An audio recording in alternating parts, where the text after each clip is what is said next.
can finish Peacemaker, we can have a conversation. See, that's 2 what I'm episodes saying. is not enough. You are saying that I should watch Peacemaker. You should. So no, because we can't. My Okay, mutant power says I don't need to. I see his character. So since you don't want to, since you're willing, we can't have accurate conversation. Do you know why about what he's willing to do? Because it's not about. Because a lot of people hated his performance because they found him goofy. They found him unappealing. He's speaking to the people on it. But if you watch the show, take him out. It was a fun show. Take him out? No. Take John Cena out? You're not understanding. If you watch Peacemaker outside of John Cena, it's a great fucking watch. Outside of John, I'm talking about John Cena. He's a great watch by himself. So you're talking about the cast? Freak the cast. I'm talking about John Cena. If you watch it, you will appreciate John's performance in the show. Bullshit. Oh, he elaborates. He elaborates. I hate it when there's a freaking article and it's going on about the problems and blah, blah, blah, blah, blah. That means even more pressure on James Gunn and Superman. I'm like, guys, it's not responsible for all that. I'm responsible for my piece of the pie. I've got to take my budget back. I've got to make my budget back. I'll be very happy with that. That's that you don't say. Even more. That's even more arrogant. That I don't. No. That tells me you don't care. He's talking like a director, not a studio head. Yeah. My movie just got to make its budget. Are you not a runner of the DCU? Are you not the Feige of DC? You don't think like that. You're thinking selfish. You are. This thing is a madman. This thing is a madman. Nazi. He only cares if his shit does good. He don't give a freak about that's the what other it's shit. coming across. See, now that's the dark side. Let's say the Superman movie is effective or not effective, or Supergirl does more, I can see him being petty. If Superman make $1 billion, man, you told he's about to really arrogance gonna really go up to shit. Why take the job? What is happening? What am I reading? Gracias por ver La Esquina de Jody. Thank you for watching Jody's Corner.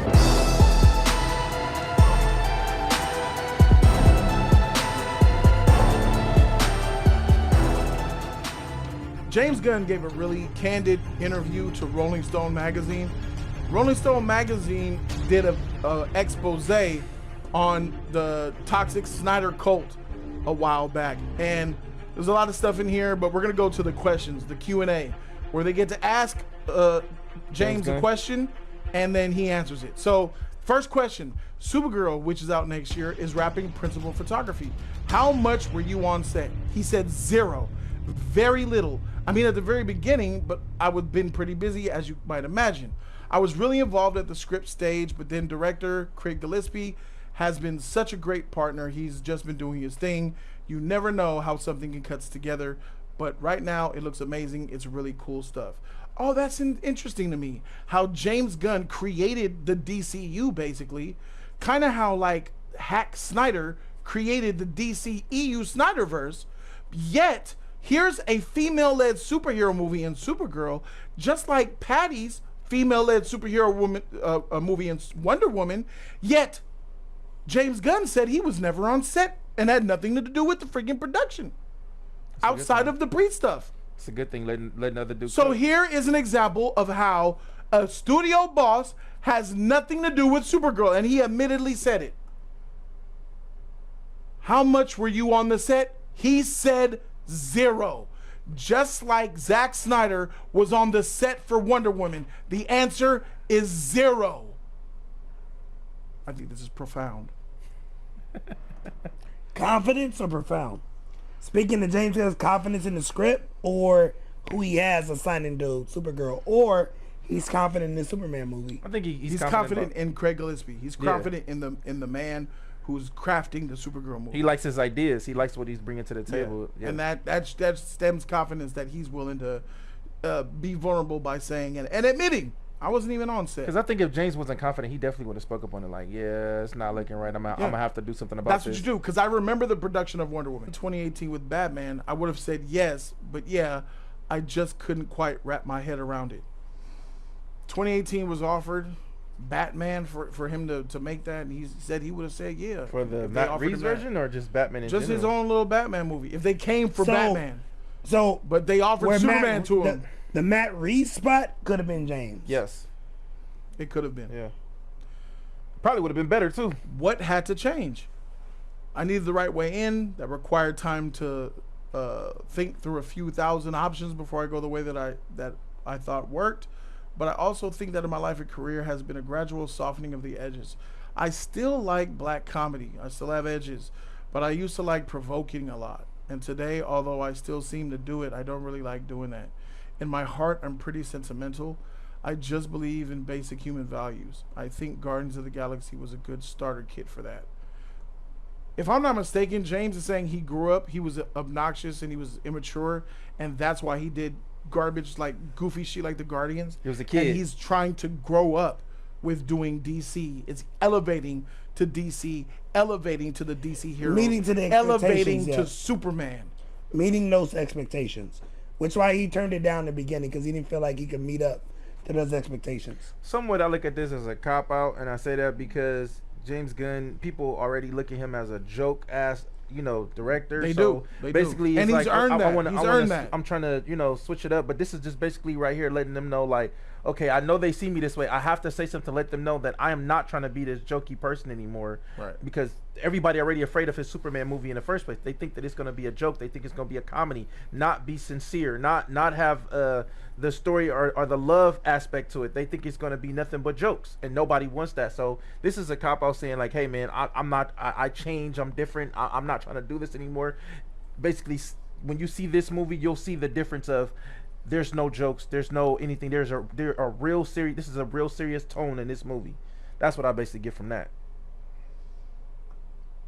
The interviewer says, I've seen a bit of the movie, and there's a very grounded interview scene between Lois and Clark that seems like new territory for you. He says, that's a huge thing for me. I have long talking scenes in Guardians, but there's stuff with jokes. And that's not the case here. There's funny stuff that happens in the scene, but it's all situational. And so allowing myself to write that scene, which is truly about two characters and the different ways they see the world and morality. Is he not taking accountability and saying that I write jokes and garbage that don't have no substance? That's him saying it right in that moment. Him saying I'll be bullshitting around sometimes. So I feel like the MCU, understand the Feige MCU era, he came in with garbage, and I will always stand on that Ragnarok was the beginning of the end, but Guardians truly was the first instance that Feige realized the MCU formula could exist. Guardians of the Galaxies was started the MCU formula, and James Gunn made that. Feige threw stuff at him, and he was like, "Oh yeah, it's like playing in the sandlot with the sandpin with your toys, and then you want to get out the sandlot and play with the basketball with the big kids." Right. Yeah. You gotta act different. You gotta play different. You can't play the game different. You gotta switch it up. And that's what he's doing. He's admitting, Keon. You just said it. Yeah, you said it. He's admitting that I fucked up. It was stuffed with jokes. Yeah. Right. But again, he was doing a job that Marvel paid him. That Kevin Feige and Marvel asked him to do. Yep. And he exceeded at that. So I'm not blaming James Gunn for doing the job. I think that James was offered that job because he was that type of writer director. Right. That's how they did he not do Scott Pilgrim versus the World? He did that? I don't know if he did it, but if he did, I think he did Scott Pilgrim versus the World. That's a good Another movie. Goofy, campy, It's a wild goofy movie, yeah, but it's exactly. A good movie, yeah. It's that type of shtick that attracted him to Feige, I believe. Yeah, 'cause sure. That's definitely a comedy. Like it's some 100. moments, but yeah. So you wouldn't have had the impulse to make that more jokey? He says, yeah, horror movies and comedies are so comforting to a filmmaker because if they're working, the audience is reacting constantly. Even like people crying at the end of Guardians 3. But it's also a rather selfish thing as a filmmaker. Because I'm not making something so that I can sit in an audience and be happy, I'm making something that really works on a fundamental level. So I have to be willing to sit there with an audience and not know if they're liking it or not. Then they say, after you temporarily got fired from Marvel for some old tweets, you said a ton of friends reached out to you, and that for the first time in your life, you had a transformative experience of feeling truly loved. He says there's no doubt that without that experience, I don't think that I would have written the Superman that I wrote. I definitely wouldn't be doing this job if I didn't get fired. But I don't know if I'd be doing this job even if it wasn't for that. I just don't think that a character that pure would have quite appealed to me.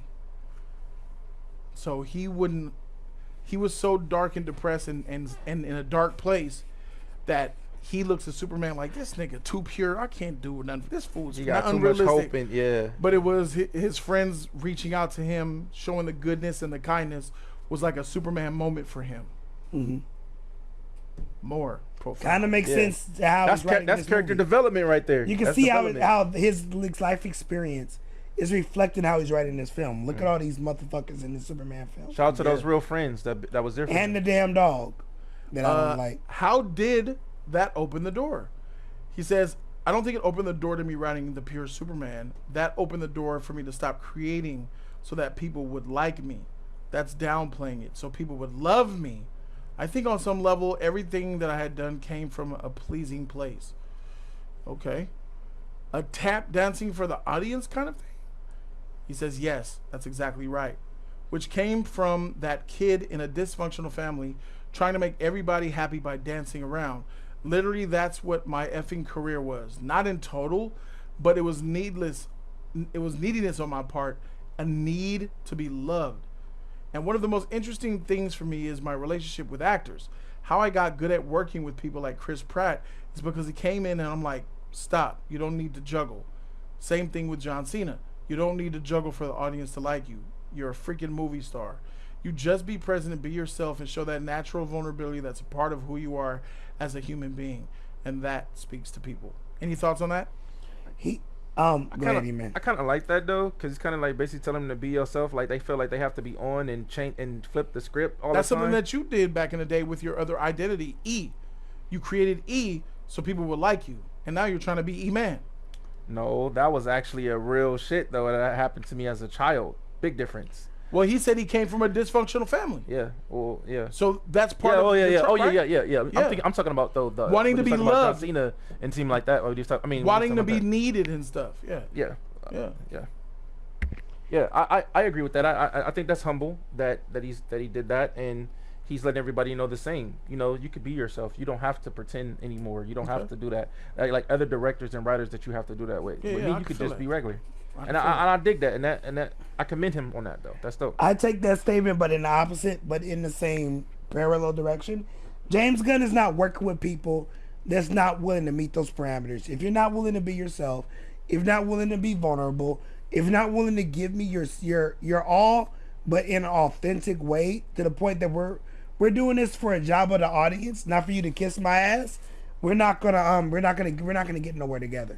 I don't think that John Cena ever delivered any depth or vulnerability ever in his life. So that's that your shit don't opinion. apply. That is my opinion. That's your opinion. Fine. Have you watched Peacemaker? Which is what he did. I don't think you watched other John Cena. Somewhat. I watched He 2 saw some of it, episodes not all of of it. Peacemaker. So when you finish Peacemaker, Don't tell me that.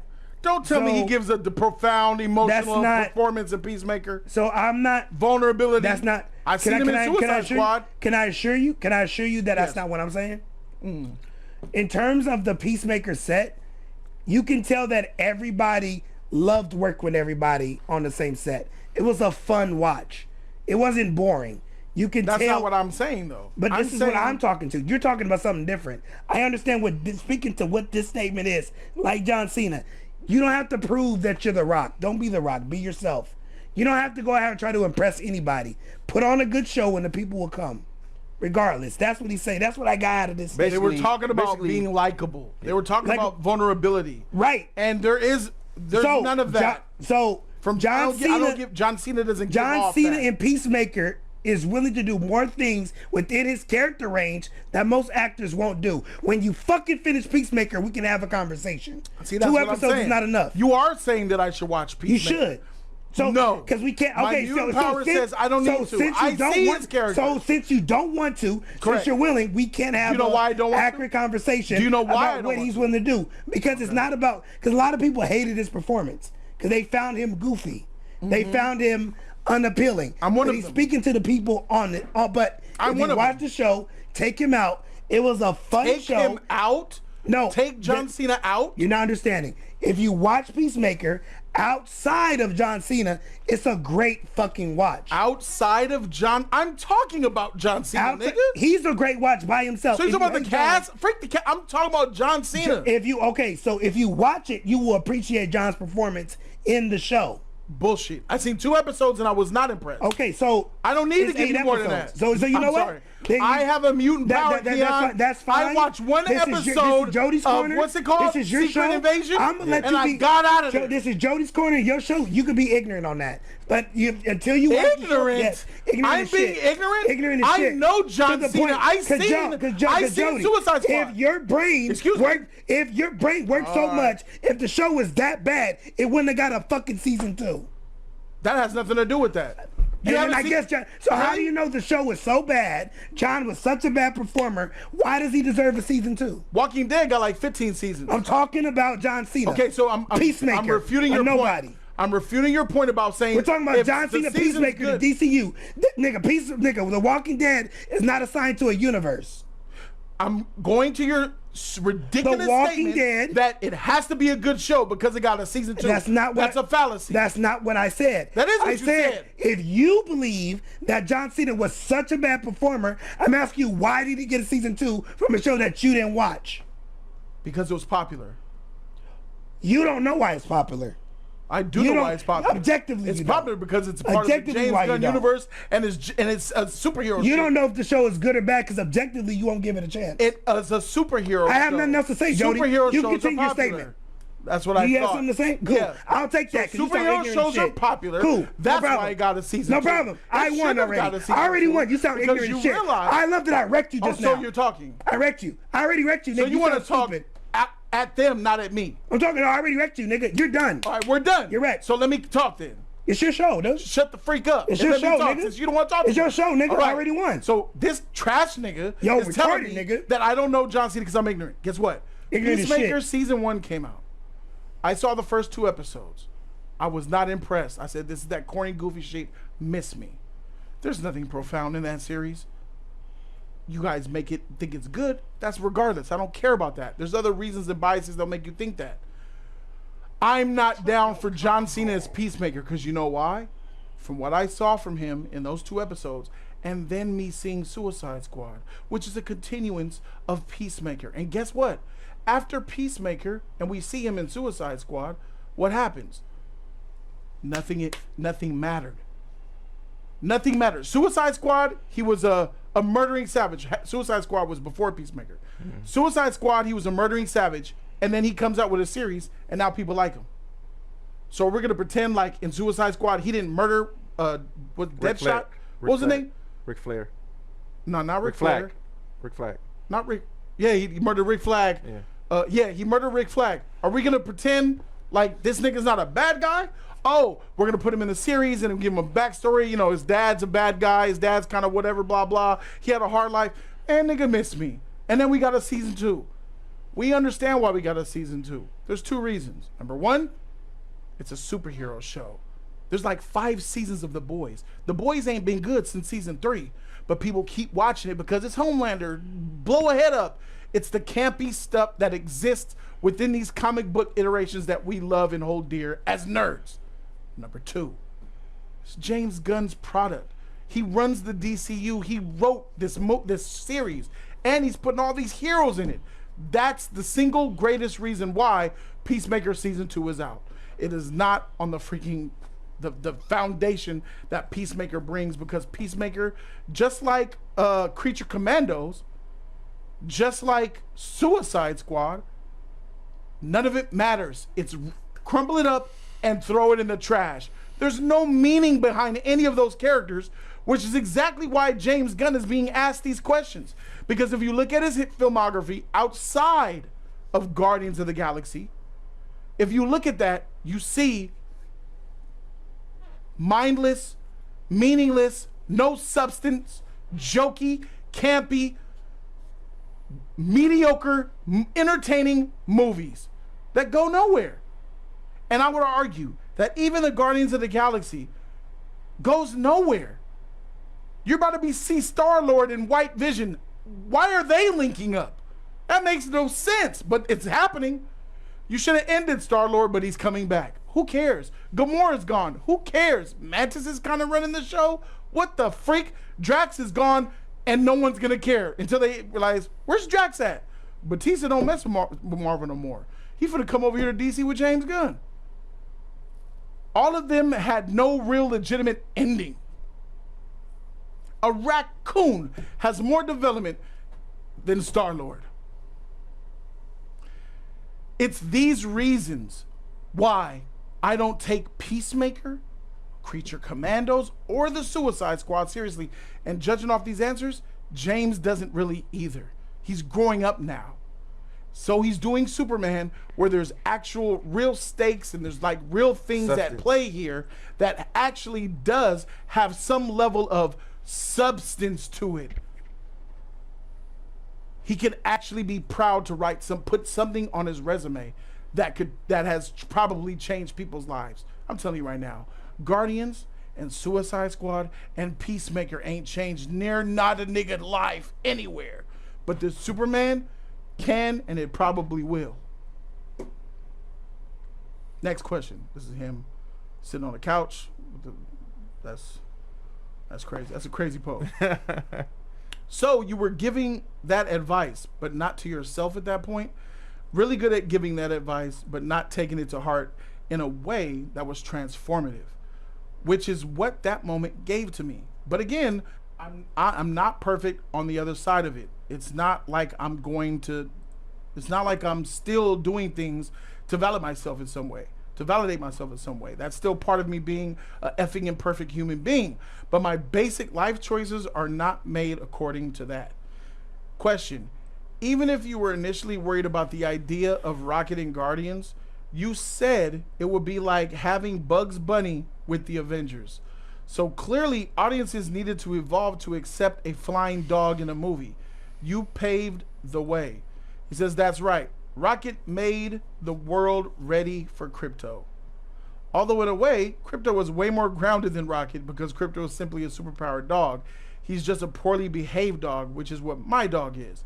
So he's really easy and fun to write. So that's him throwing his own shit into it, which I think is trash. I feel like James Gunn, because I felt honestly, personally, I feel like we don't need Krypto. I feel like it's about Superman, not Krypto. But if you're gonna have Krypto, we don't have to have Krypto to be what James Gunn, the dog is, his pet is to him. Be a dog that is respectful, that Superman don't have to worry about getting the fortress destroyed and all this other shit that's going on. Just because you're doing the movie don't mean you put your whole half of your life into this. That's selfish. Do you think you think it's a little bit arrogant, self-centered, yes, arrogant, yes, to pit your dog in this film, and then just the marketing behind Krypto is crazy. Yeah. The Puppy Bowl, I'm pretty sure they spent millions on that. Yeah, I think the fact that they made the dog in his likeness and then also gave the character of the dog to Krypto. Like, he's a bad dog. He's a bad dog in the movie. Yeah. Feel like that's a little bit I think that misguided is the way I would say it. Because it shows that your personal feelings usurp the character of the comic. I would change the word to he's justifying the dog's reasoning for being in the movie. So that means he knows the criticism the dog get. So this statement is him justifying the dog being in the movie. And what if this dog is still the same way? Like, is we gonna see character development? This dog is finally an obedient animal, or is he still gonna be the same shit where Superman is telling him, "Stop, Krypto, stop"? Like, there's gonna be a lot of that. Okay, moving on. Question: one of your big motivators here is the sci-fi Silver Age Superman stuff, robots, etc., that has never been in live-action film. He says, "Yeah, I think that's the biggest tonally novel thing about this film, and really it is based on the tone of the 2000s comic book series, All-Star Superman, in a lot of ways. And taking that tone into a cinematic realm is not the usual thing for a superhero movie or for any movie. So I really was thinking a lot when making the film about graphic novels more than movies." Okay. Fantastic Four is coming around the same time as Superman and seems to share that Silver Age optimistic feel. It's interesting, given weird times in the world right now, that seems to be the right vibe. He says, maybe, but do you really think they're alike? I'm really embracing the Silver Age of it all, but I don't think that it's as stylized or not stylized in the same way. And it's not as retro. there are retro futuristic aspects because we've got Daily Planet with a big freaking globe and the robots, the machinery. So I can see where there's certain similarities. What do y'all get from this response? But do you really think they're alike? He's trying to distance Superman from Fantastic Four here. He's trying to say, are you comparing them? I don't know. He's questioning that. Are they alike? Is the Fantastic Four cheesy, campy looking bullshit like my Superman? Superman is a modern character. The Fantastic Four are actual people lost in time. They're from the 1960s who are going to eventually teleport themselves into the modern day. They're going to be a people lost in time, something that they've done with Captain America in the MCU in the past. That's not really the same thing. Being inspired from an era of comic books where you make a modern iteration on Superman is very different from taking a actual team stuck in the 1960s with a supposed 1960s mentality, which clearly they're not going to do because Sue Storm is a girl boss. Facts. And Johnny Storm is a beta. Yeah. But that's the take on it. I don't think that James necessarily likes the fact that they're being put in the same. I mean, I can understand that though, because it's like, bro, I'm trying to move forward into something. You can see the Fantastic Four. It has the cheesy look. It has that. My movie is more serious. It's a different type of tone compared to that. With their movie, yes, only the comparisons is the robot. We know Reed Richards is smart. Superman has his technical, logical stuff too. But however, our tone of our film and their film is different. You can see that by their trailers, by their look of it. Superman is more of, I'm screaming out, Superman is more of a hero than a Fantastic Four. Fantastic Four is more in a way of global. Yes, they try to go from space. Superman can go everywhere, space, on Earth, whatever is necessary. Their mostly travels are space, not the city. Superman goes in the city and everywhere else if necessary. Yeah. So it's a big difference comparisons when it comes down to that, and it's not the same whatsoever. My personal opinion. So I think the Fantastic Four is leaning into the whole retro 1970s, 1960s Jetsons look. And what I think Superman is trying to do is more so get the feel of superheroes and wanting to be saved. Because when I look at this Fantastic Four movie, just off the trailers, I think they take for granted what it's like to be saved, to where I see Superman is taking it more serious. I need to save these people's lives. So the sense of urgency when it comes to saving these civilians or heroes, I feel the urgency of Superman's movie with still maintaining that, I don't want to even say the retro feel. I would say the feel will come from how Superman interacts with his civilians, the people of Metropolis, then more so the aesthetic, because this chair looks like that robot looks like that. I think that's surface level. But it's more so deeper how the people in the world interact with their heroes. Yes. Is more important than that chair looks like it's from the 1920s. Yes. Who the fuck? Damn, we ain't even done phone talking lines are yet. not open. Do not call my line. Do not call the line. The phone lines are not open. I will close the line if I have to. But yeah, we're not done here. Okay, so moving on. On a story level, what cracked Superman for you? It was Krypto. Wow. Oh shoot. Wow. Not the story of Kal-El and the things that he went through with his family. Not the build-up of what he had to experience. The beginning of the growth. movie is the first thing I wrote, with Krypto coming to Superman in the snow and Krypto taking him home. That really was about the tone of the whole movie. It's a flying dog who wears a cape, but that led immediately to the robots for the fortress rising from the ground, to the device in the comics, the giant magnifying glass, which powers him up more quickly than just a regular sun would, bringing all those elements into a Superman movie in a way that hasn't happened. Not to mention that he exists in a world where superheroes from metahumans existed for 300 years. It's just a different thing. Oh shit. See, that right there breaks him down even more, because even when he said, I'm staying away from the jokes and looking at things and I'm developing and I'm looking for more a different tone, this makes your tone go back to the Guardians of the Galaxy right here when you say I'm looking for Krypto, because basically, just as I said before, this is Rocket Raccoon. This is Rocket Raccoon. You're focused on the doggy, man. I have a bigger problem. Somebody with the get last 10 seconds. screen savvy. I want you to call in when I open the phone line. I'll cook you. So don't worry. My biggest problem is that last statement. It's that last little statement. Not to mention that he exists in a world where superheroes or some form of metahumans have existed for 300 years. So now my brain is like, wait a minute. Okay, Superman, he's a 3-year-old Superman, just landed. So what world is Superman landing to if we're not pivoting from Superman and the rest of the world? I hate that he even gave that out. I'd rather not have known that. And I know the answer to that question based off the official Superman prequel novel book that is 100% canon to the Superman movie. If you want to spoil the shit out of yourself and possibly like the Superman movie more, go buy it. It's $8 on Amazon.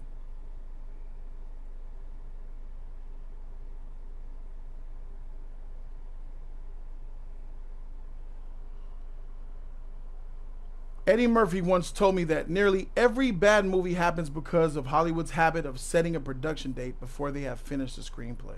He says, yeah, totally.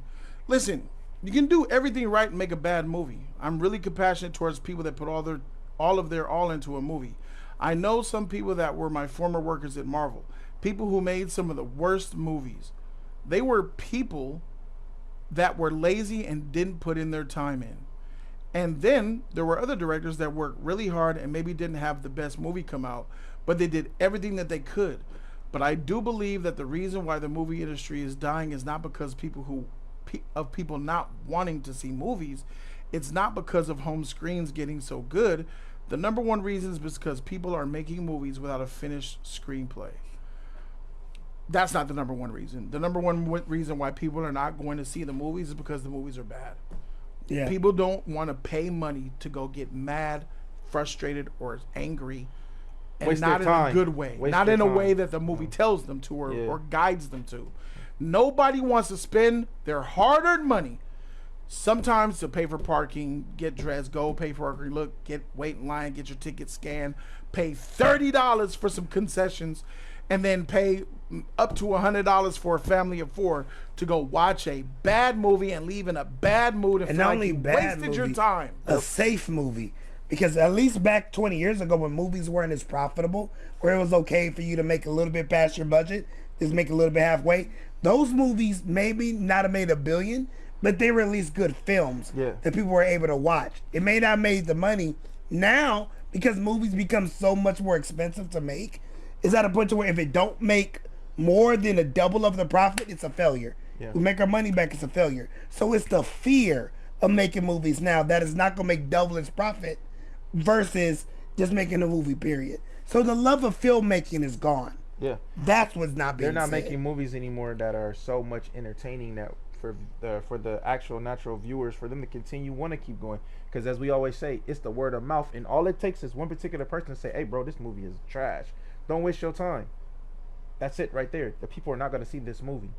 And with these filmmakers, some of them just look at themselves. Oh, you know what? They're going to take, like Kevin Feige, they're going to take it. They're going to love it regardless. And that ruins the fact of you're going to make a good movie. You're going to put effort into this movie. As he said, we need writers and directors to put effort into a movie that's going to be good, that's going to have a story, or not even that, even if it's action or whatever. Because if you don't put your heart and soul into it, the audience is going to see that too. Well, some people are so talented they don't have to put art and soul because they just got it like that.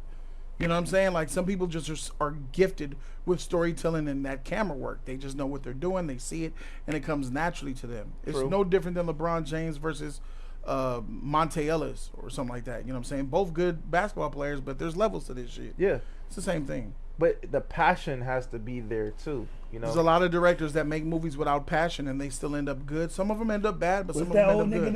The old nigga name, the racist nigga, white nigga, old man, Mel cowboy. Gibson. Mel Gibson. Older and white. Clint Eastwood. Yeah, him.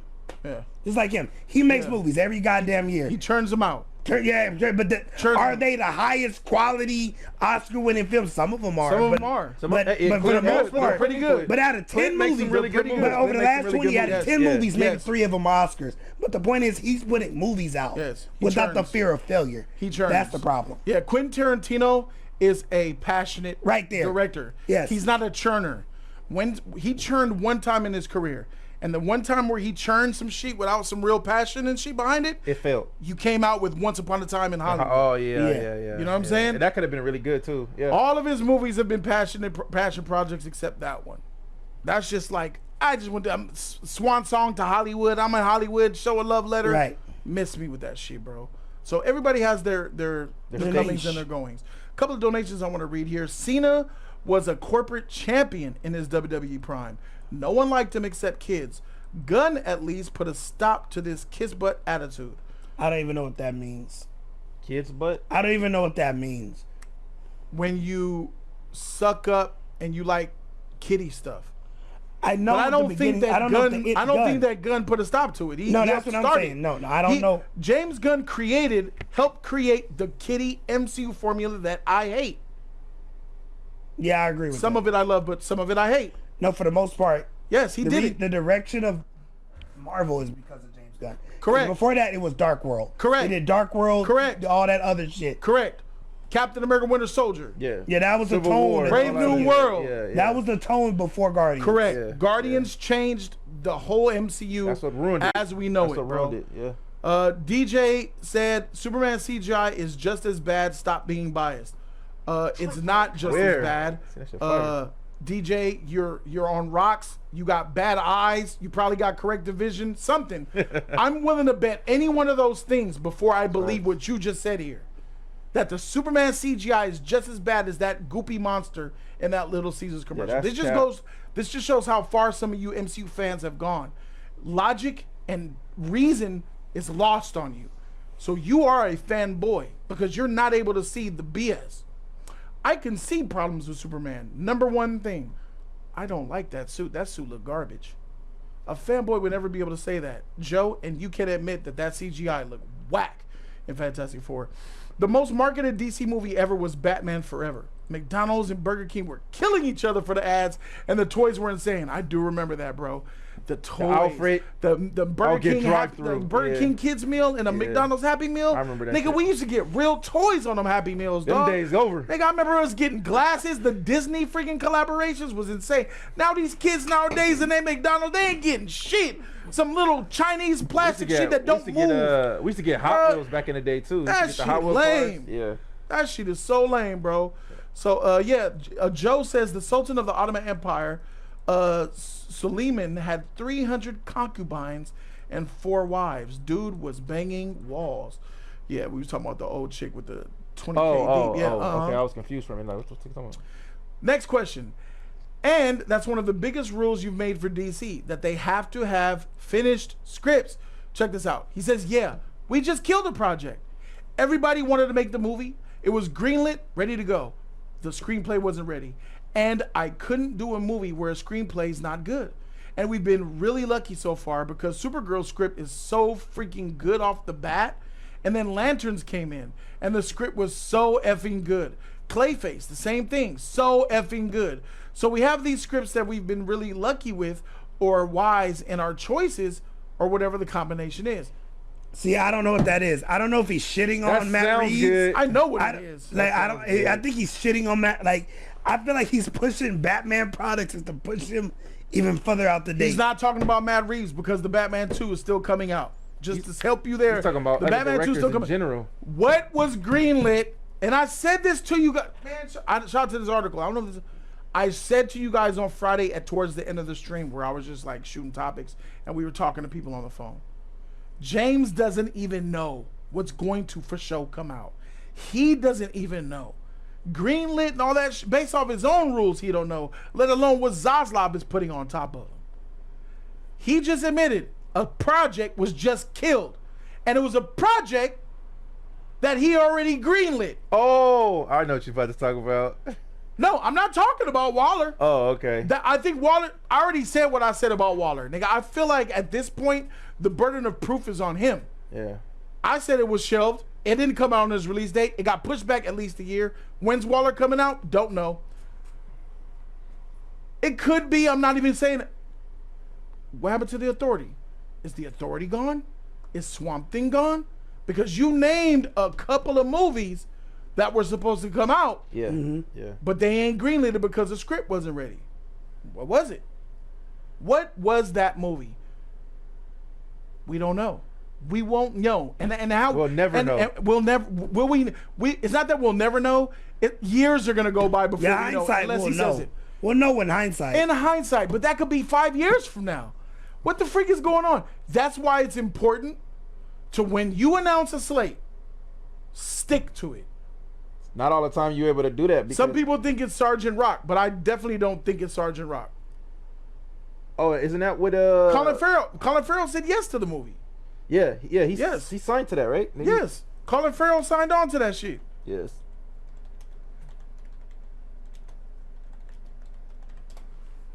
He even said he wasn't doing Penguin no more.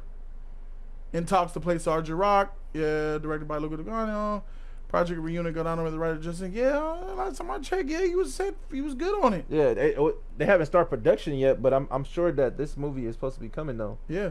Plus, Colin Farrell said he was done with the Penguin. He's not doing all that, you know. But the Sergeant Rock thing, I'm not even. What is that? I don't give a freak about who is that. Sergeant Rock? I don't know who that is. And it's like I know DC, now. These but I know now. DC heroes, but I didn't know who that was. Out. Hey, let me tell you something. They're James. not superheroes. Hey, James. JG. Hey, homie. Stop greenlighting this bullshit D-list shit. Stop MCUing us. Facts. We are DC Detective Comics. We have amazing characters that also happen to be known and popular too. Facts. You got a whole plot of our characters with you, bro. It's not like you're with Marvel and you can't get these characters. You got the whole DC team. Use them, please. My nigga, you love Creature Commandos when we was watching it. Yeah, it's tight. I can't knock that. Even though Creature Commandos is tight. Why don't we still get our own characters though? Creature Commandos is good because it's a good type of story. However, it's different. It's a different take on it. Where is the other superheroes that we have? Where are our main heroes? Sergeant Rock was in Creature Commandos. Who was he? Shout out to the Tin Man.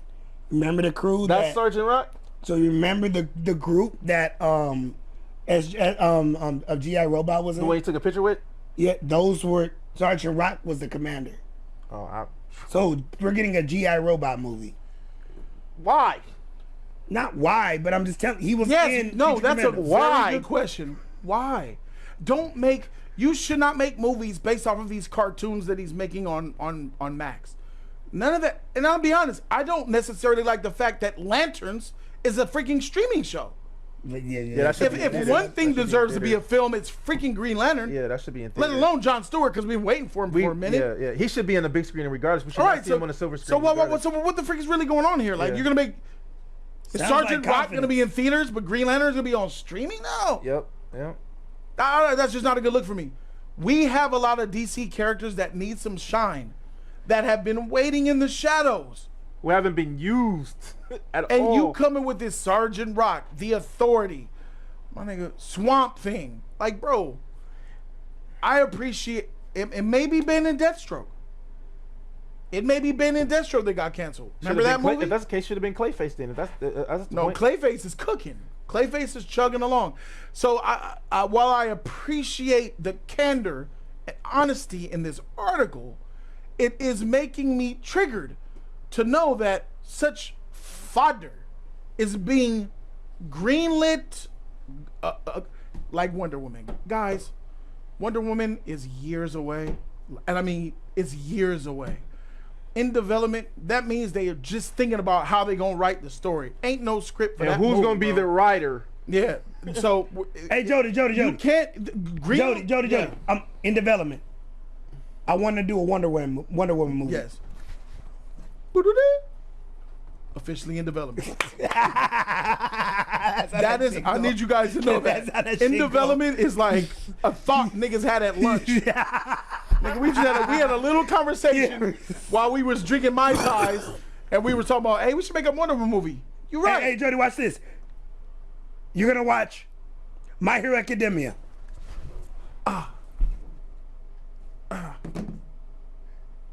in development. So that's all that is. Is there a world where it seems okay after Zaslav said the 4 pillars of Supergirl, Batman, Wonder Woman, and Superman, where you're greenlighting Sergeant Rock's, Bane and Venom's, friggin' Bane and Deathstrokes, Clay Faces, Swamp Things, Authority? What we doing? So JG don't even know. Shit is changing up. What you guys think is coming out is going to be completely different than what he put in that Chapter 1 Gods and Monsters video 2 years ago. We getting Swamp Thing, bro. I would have loved to get finally person we haven't seen on the big screen or screen period is Martian Manhunter, bro. Oh, here we go. You've written hundreds of pages of material recently between the Creature Commandos animated show, Peacemaker Season 2, and Superman. Do you ever worry about exhausting the well? He says, if I do, then I'll go raise goats. I really am fine. There's a lot of directors who get worse as they get older, but I don't want to do that. Ooh, looking at you, Ridley Scott. Or maybe I do. I don't know. It's like if it runs out, it hasn't so far, but who knows? Yeah, we the people are the ones who will let you know when you have been officially washed up. Hopefully there's a lot more water in the well. Question. You said you feel as you were able to be creative without fear now. But at the same time, you gave yourself permission to be pretty creative from early on. You were working in all of those different mediums.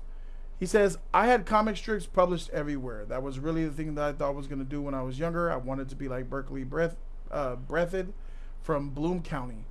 Although I was also really playing music at the same time, so who knows? I wanted to be a rock star, but at the same time, I liked the idea of having my characters on bed sheets and stuff. I was just searching for a way to be noticed and make money. I really wanted to make a living as an artist, and then of course I wanted to be famous and all of those things. So I really was just trying to whatever. And for me, the whole secret was finishing whatever I started. It did feel like I had a bunch of half projects out there until I was in my mid-20s. A lot of fodder. Question, what was that linked to getting sober? You finishing projects? He says, no, that was sort of a faith thing. When I was in school for writing, I had 51 first chapters of novels, and then at a certain point I just had the realization, which was in the form of a spiritual awakening, which was just to finish what you start. I didn't even know he had a drug problem. I don't even care about that, like nigga. Or alcohol problem? I'm thinking of alcohol. I'd rather not hear your personal story. Nigga, if you a demon, you a demon. Yeah. Nigga, give me the movies. Don't care. You had a revelation while you were ghostwriting a book with Troma Studios. Don't care about that. What else do we have? And finish what you started was in that category. What did you experience? What did you see? We have, it's weird that you had a lot of artistic outlets and it wasn't clear which one was going to pop off. When you took on Spy vs. Spy, it's interesting that the guy who wrote The Toy Collector about someone's messed up attachment to the icons of their childhood then takes us on Scooby-Doo and then eventually Superman. He says, yeah, I guess so. I love bringing reality to things that I loved as a kid and saying, okay, if this was real, if Scooby-Doo was real, if Superman was real, if Rocket Raccoon was real, how would that be? How would that be real? No, he's losing me. See, I hate interviews like these. You're not even asking him real questions. In the Superman trailer, we see that Lois already knows Clark is Superman. So you bypass one of the stickiest issues. How does Lois not see past the glasses? It comes up again later in the movie and it's explained. She says it. We mention it. And it's a one-off and people chuckle. But there's stuff later in the movie about the glasses that are canon. That's canon in the comics. So we're getting the aura shit? I thought the glasses was the aura shit. Like when he's...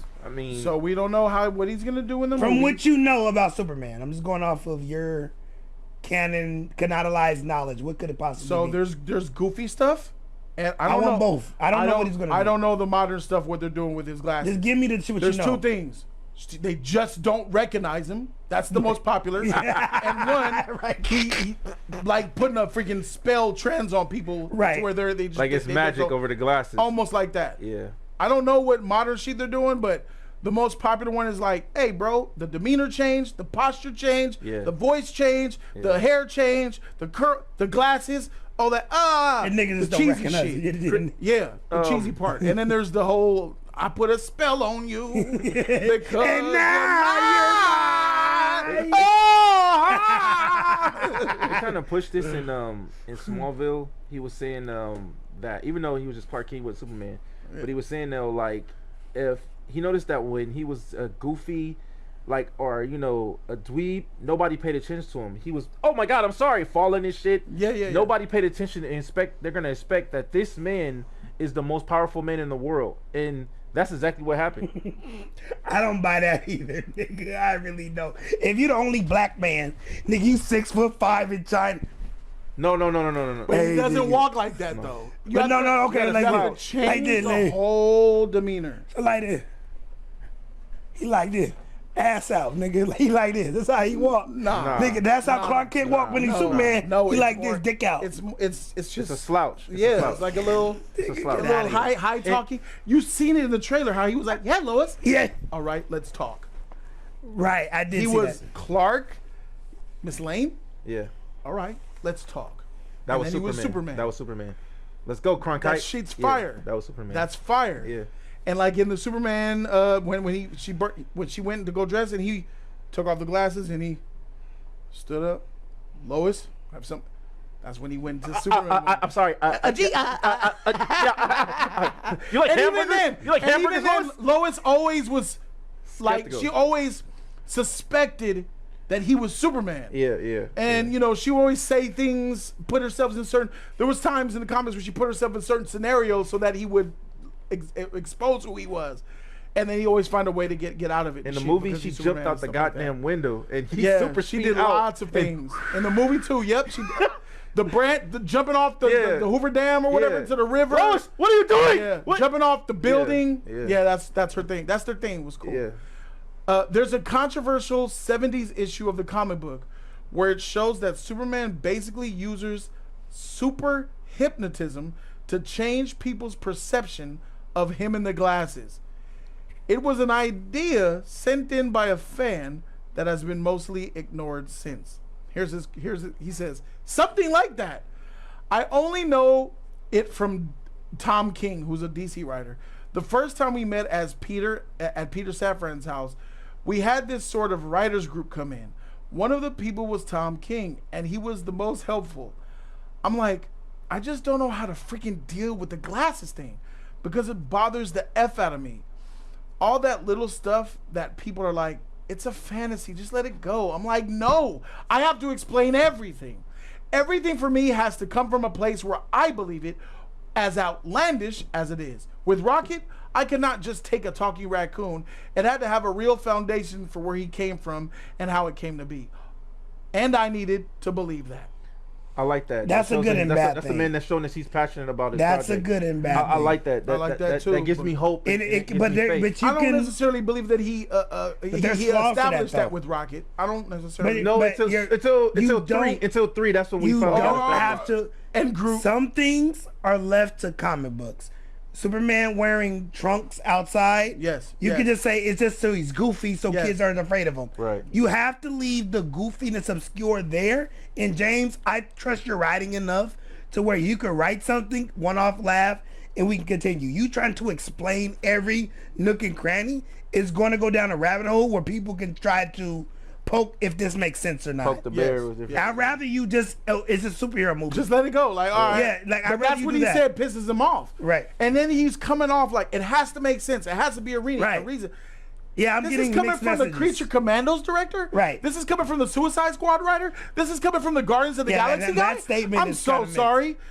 That And I that trust just- your writing. I trust that you can do a one-off. So I feel like you're doing something outside of yourself with this Superman project.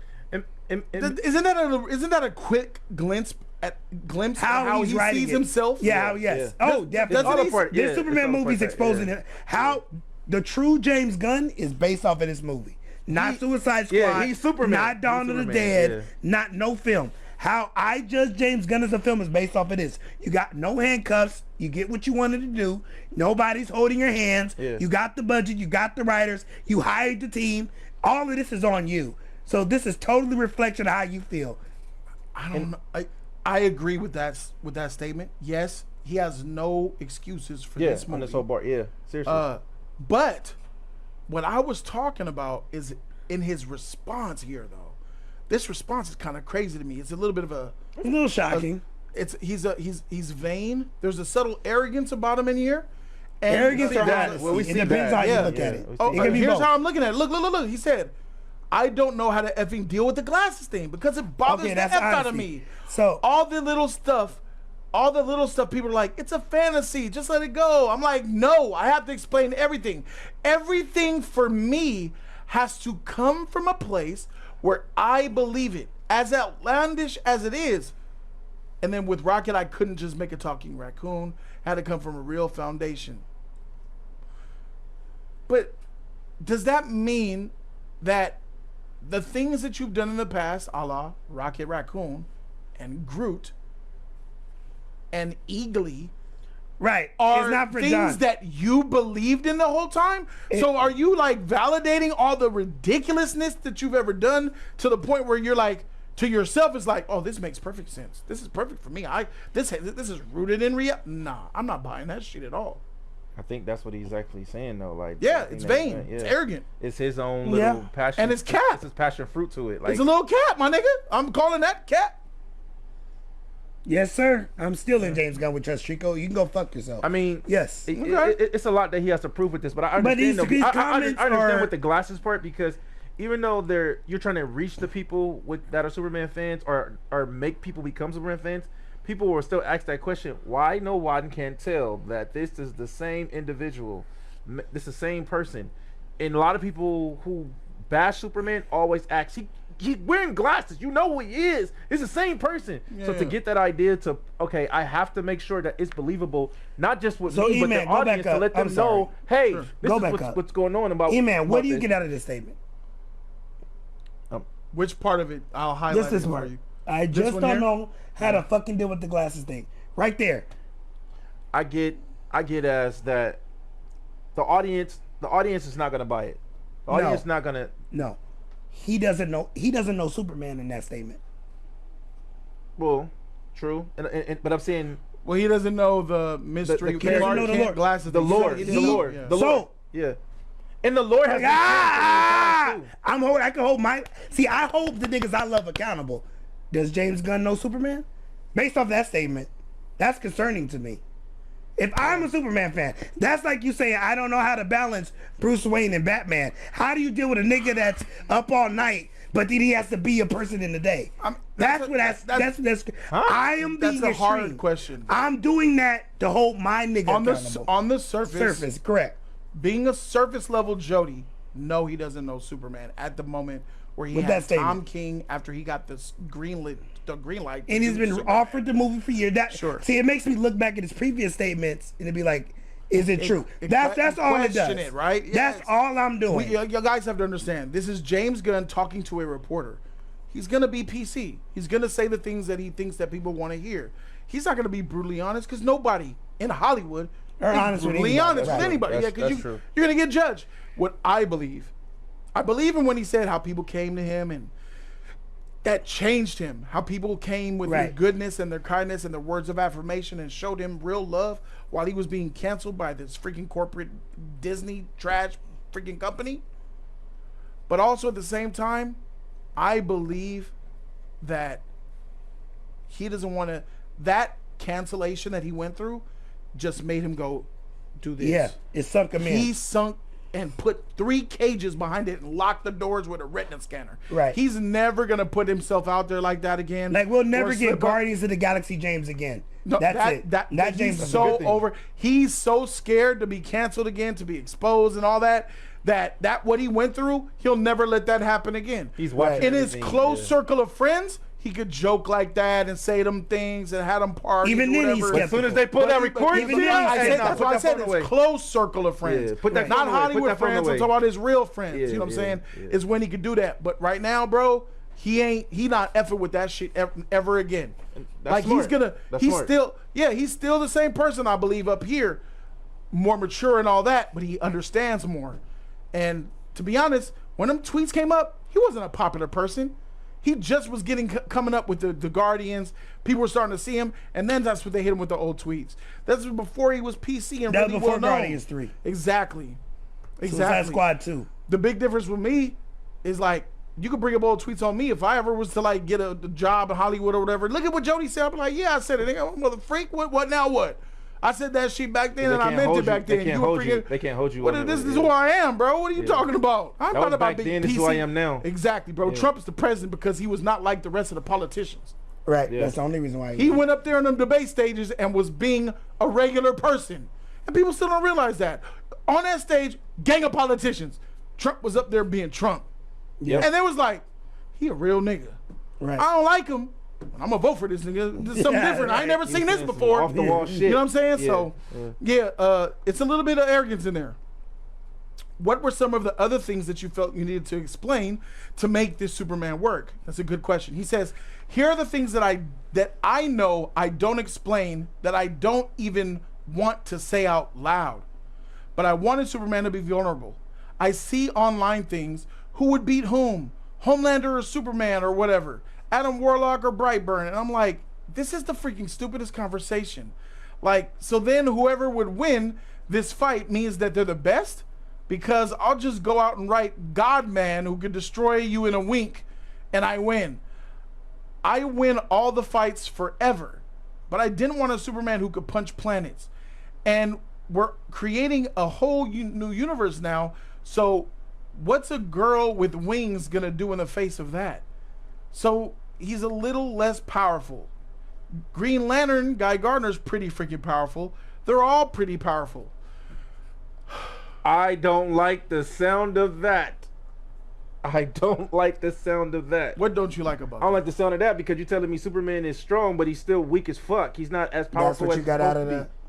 Yes. But he was right when he said he'll make God-Man. He can't make One Punch Man. I understand that. Yes, he could.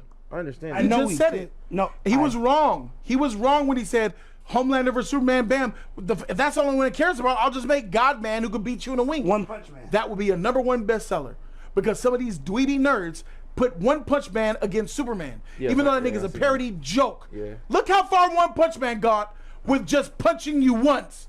Yeah, it's ridiculous how popular and successful. That's the audience. It's the audience. Yes, James, you need to read the room, read the fandom. Okay, because there's a whole hell of a lot of fans that would love an OP Superman that could do stuff like that. Yes, if you could beat him in a fight, you're the best. That's half or more of the fandom will say you're the best because you could win in a fight. Yes, because most of us don't care about character development. Most of us don't care about story. Don't care about stylized, epic scale, voluntarily writing trauma for a character to overcome that will overshadow the previous things that he's been through to make himself come out clean on the other side. No one cares about that. And when I say no one, I mean maybe 20-30% of comic readers, of superhero movie watchers. Look at the MCU. It is a perfect example of it. People watched Steve freaking Rogers as Captain America stop Thanos' hand in a struggle fight match and freaking a stalemate to the point where Thanos had to use the other hand to punch him. Captain America off Super Soldier Serum going in a struggle match against the Titan that is Thanos with the stones. Iron Man went one-on-one with Thanos. Doctor Strange caught a one-on-one with Thanos with the stones. This is the freaking era that we live in. People are dumb. They only like spectacle. Who could beat who? Yeah, you're awesome. So many debates on Jody's Corner have been won by how stronger I am than you. What feats has my hero done that outdoes your hero's feats? And then people were like, you got it then. See that? Yeah, now bow down. You know how many people dismiss putting comic book characters in the arena and putting them together simply because of their power scale? They don't give a shit about complexity. They barely care about character design and freaking what they believe in. None of that stuff matters. So I feel like you're kind of like comic book fandom tone deaf here. Yes, your God-Man would be a hit because that God-Man already exists. What's the name of him, Keon? One Punch Man. How's that doing that as an anime? It's season 4 is coming out in a couple of months. And when it comes out, it's going to be the #1 watched anime, isn't it? Yeah, when it comes out for that brief period. They already made season 3? Yeah, it's going to be #1. I didn't know that. I mean, I get okay, I get it. All right, you're right. You guys are idiots, dog. I'm saying, like I get it. You know what? Why am I fighting it? You're right. I don't even right. think that the writer of One Punch Man expected to be this popular. No, Nah, because he probably took it as a joke, and then he wrote like it was supposed to be a gag. He wrote it as a gag. The shit was supposed to end 3 years ago. He kept writing it because it kept getting popular. These people are so stupid. Okay, I'll just keep writing this shit. And they gonna eat it up. It was supposed to end like two mangas look like, bro, this should still go. It's one of those where it's supposed to end, but people keep feeding it. It's like, why would I stop a money train? When you make content for the least common denominator, you will do well. People are only getting dumber. I don't think we're getting smarter as a society. I think the 1950s would smoke us. I think literally, if you get the 1950s population of America, let's limit it to Los Angeles. If you are some way able to teleport the 1950s Los Angeles and have them go against the 2025 Los Angeles, the grease niggas, in a contest of logic and IQ, we will get smoked. So you saying we like Wally out here? We're way dumber than the generations before us. That's what I'm saying. Niggas can't change the tires, so we already half of them was fucked there. Yeah, half of them. AAA, where you at?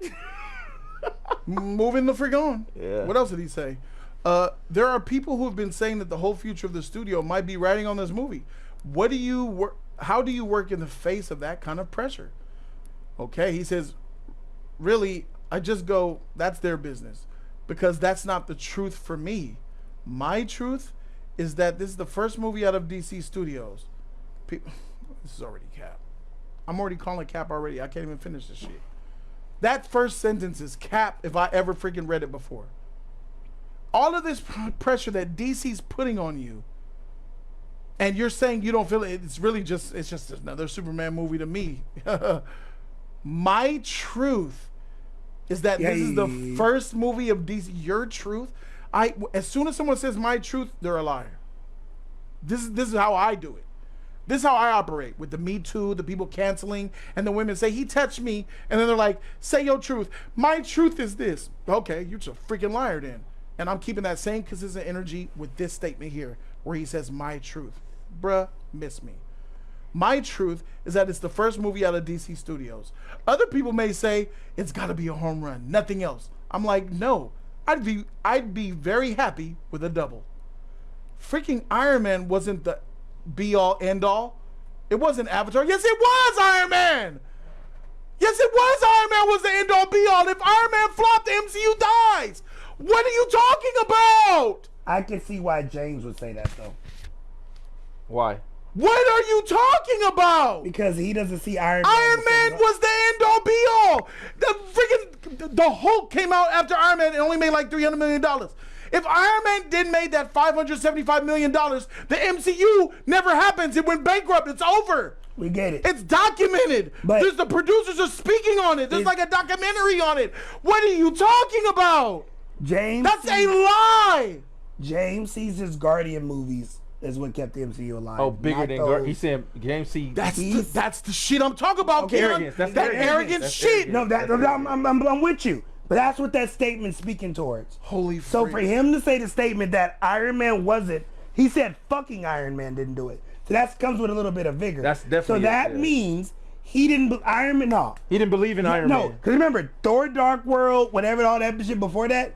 Guardians is why the MCU is the MCU. He's taking credit for his Guardian films off that statement, not Iron Man. What does that say about him? Arrogant. Now he might be telling the truth, but he's not telling the truth. I know for a fact that Iron Man is the reason why the MCU exists. It's factual. Didn't Iron Man make $1 billion? I Perlmutter. They've all said it. There was no Guardian. Let me say this with my whole chest. There would be no Guardians of the Galaxy without Iron Man being successful. Two things can be true. I acknowledge that. No, not here. Two things can be true, but not in this scenario. But do I believe if Guardians never existed, would the MCU be the same? No, I don't think so. You needed Guardians. That's why he's speaking. We can disagree, whether that's a true statement or not. But I can see why James would say that in this statement. What makes I just explained it to you. He doesn't believe that Iron Man was it. He believes his movies, all three of his movies. That means that he is in delusion. He's delusional. That's your opinion. Or a liar. Opinion, delusional, or a liar? Pick one. That's you're delusional or you're a liar. Are you that? I hear you, but let's keep reading though. I hear you. That right there is blasphemy if you're a Marvel fan. Yeah, those of you guys who are watching this or you're MCU fans like I am, that's a blasphemous statement. You're not going to take that from Jon Favreau. No, Jon Favreau came and made a great. Let me tell you, Iron Man is better than all of his Guardians movies. That's facts. The second MCU movie ever made. So if we're getting, it's better than all of his Guardians movies. If we're getting dirty to the business, I can see why Favreau ran to Star Wars and didn't really stay around. You're happy. Go be happy. He made his money. Again, he made his money work. I'm just speaking at what I would think James would say, bro, when it comes to the MCU. My nigga, I see so many fake nerd checks that need to be happening right now, dog. If you was around motherfuckers that know, be like, what? And if you would have, I understand. Nigga, you say that in a room of real motherfuckers who know what time it is. Niggas be like, what you say? You said what? What did he say? No, it'd be very happy with a double. Effing Iron Man wasn't the be all end all. Effing Iron Man was the be all end all. Feige would tell you. He did tell you. The freaking Favreau would tell you. Ike Perlmutter would tell you. All of my old school niggas from back there would tell you. So that should say that was the person in that. If he believes that, that's who was working in Marvel Studios with y'all. But he still gets credit of the tone and the direction of the MCU. So this is the person in the room that's working with y'all. This is a shot to Marvel, to me, be honest. It's a shot. It is a shank. It is a shotgun barrel, bro. For real. What's he saying right now, man? Is he not saying that Iron Man didn't do what he did? Iron Man did not put the MCU on the map. It didn't do what people give it credit for. Like nope. He's saying that Iron Man is a false prophet. Yeah. Yes, he's basically saying Iron Man is the false prophet that you guys worship. Yep. He's saying he's saying Guardians. Then what is he saying it is? Is it Guardians? No, it's not. Because before Guardians, Iron Man 3 made $1 billion. Yep. Keep reading. Then the first Iron Man wasn't the end all. Wait a minute, nigga. Hold on, my nigga. If Guardians was it, it's not Guardians. And if it wasn't Iron Man 1 made $585, something like that. $575, something like that. Okay. $535, I forget. Spicer. Did really well back then. Iron Man 2 did okay. Iron Man 3 made $1 billion. The first $1 billion movie was Avengers. But the movie that came out right after Avengers was Iron Man 3. That made $1 billion. Before, there was there was a whole trilogy of Iron Man before Guardians 1 even came out. I think Guardians 1 came out in like 2014. By 2014, all of Iron Man's trilogy was done. And Iron Man wasn't the end-all, be-all. Without Iron Man, you got disasters and flops on your hand. And if it wasn't Iron Man, sure in the hell was Avengers, wasn't it? Yeah. Because Avengers made $1.5 billion, didn't it? And that was before a Guardians movie ever was made. He's saying, he didn't say Avengers, he said he said Iron Man. But keep reading though. He says it wasn't Avatar. It wasn't Avatar.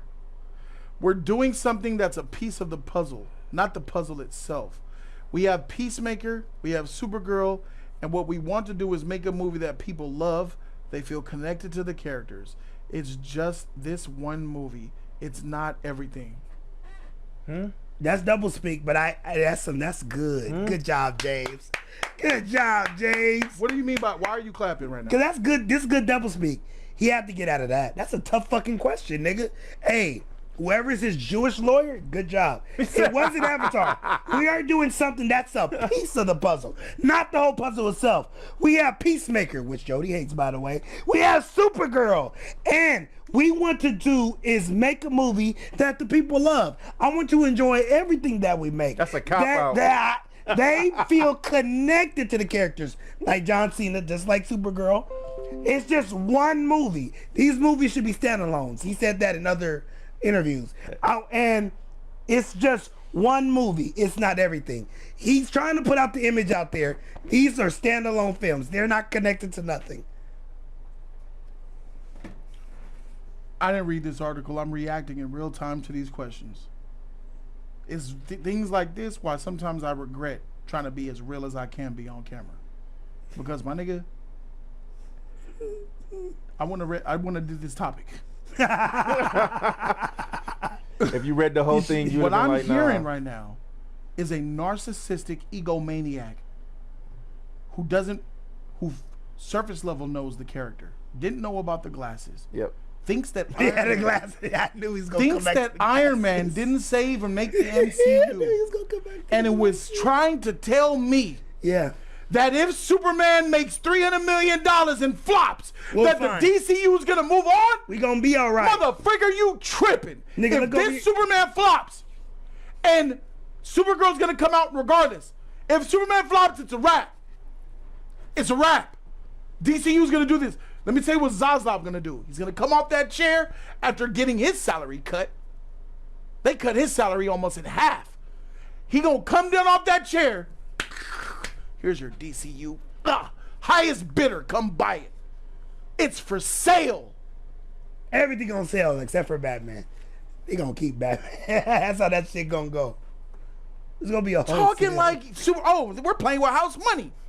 Nigga, you niggas taking loans out for this. Motherfuckers gave you $300 million for marketing. This has to be it.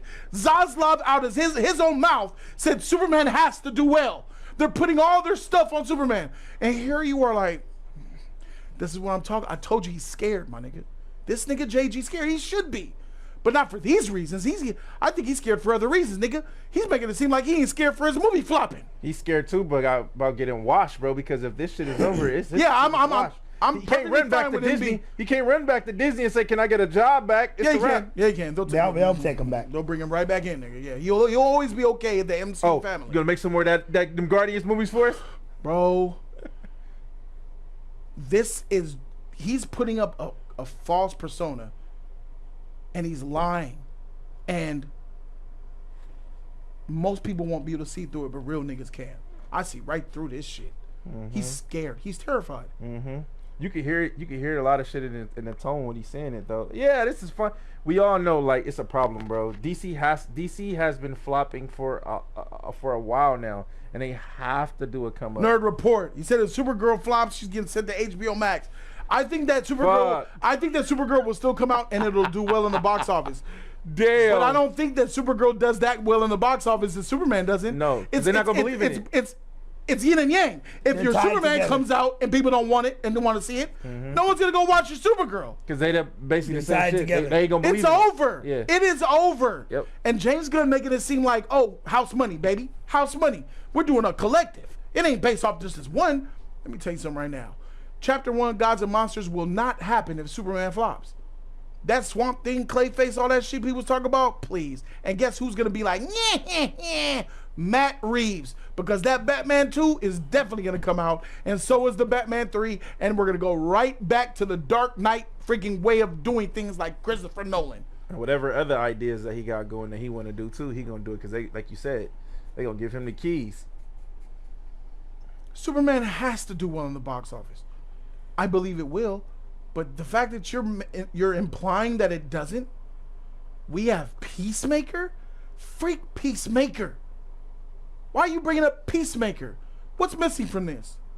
I guess this is stuff that's coming up. Peacemaker, Supergirl. Where's Lanterns? He didn't mention Lanterns, did he? Nope. Because he's not confident in Lanterns. See, I'm already piecing together. Where's Lanterns? But where's Lanterns? Why didn't you say Lanterns? He's not confident in Lanterns. I don't think he Where's has that other movie that he's supposed to be doing with Colin Farrell? That ain't. He brings up Peacemaker because he's the one that's writing it. He brings up Supergirl because he knows it's good. Right. What's up with that Lantern Stone? And he didn't mention Waller, Authority. None of them. Or Wonder Woman theories. Oh, Themyscira. Wasn't he supposed to do a show? Themyscira. It was gonna. What was the name of that shit called? Paradise Lost. Whatever that shit was. I heard this up. Oh, he elaborates. He elaborates. I hate it when there's a freaking article, and it's going on about the problems and blah blah blah blah blah. That means even more pressure on James Gunn and Superman. I'm like, guys, it's not responsible for all that.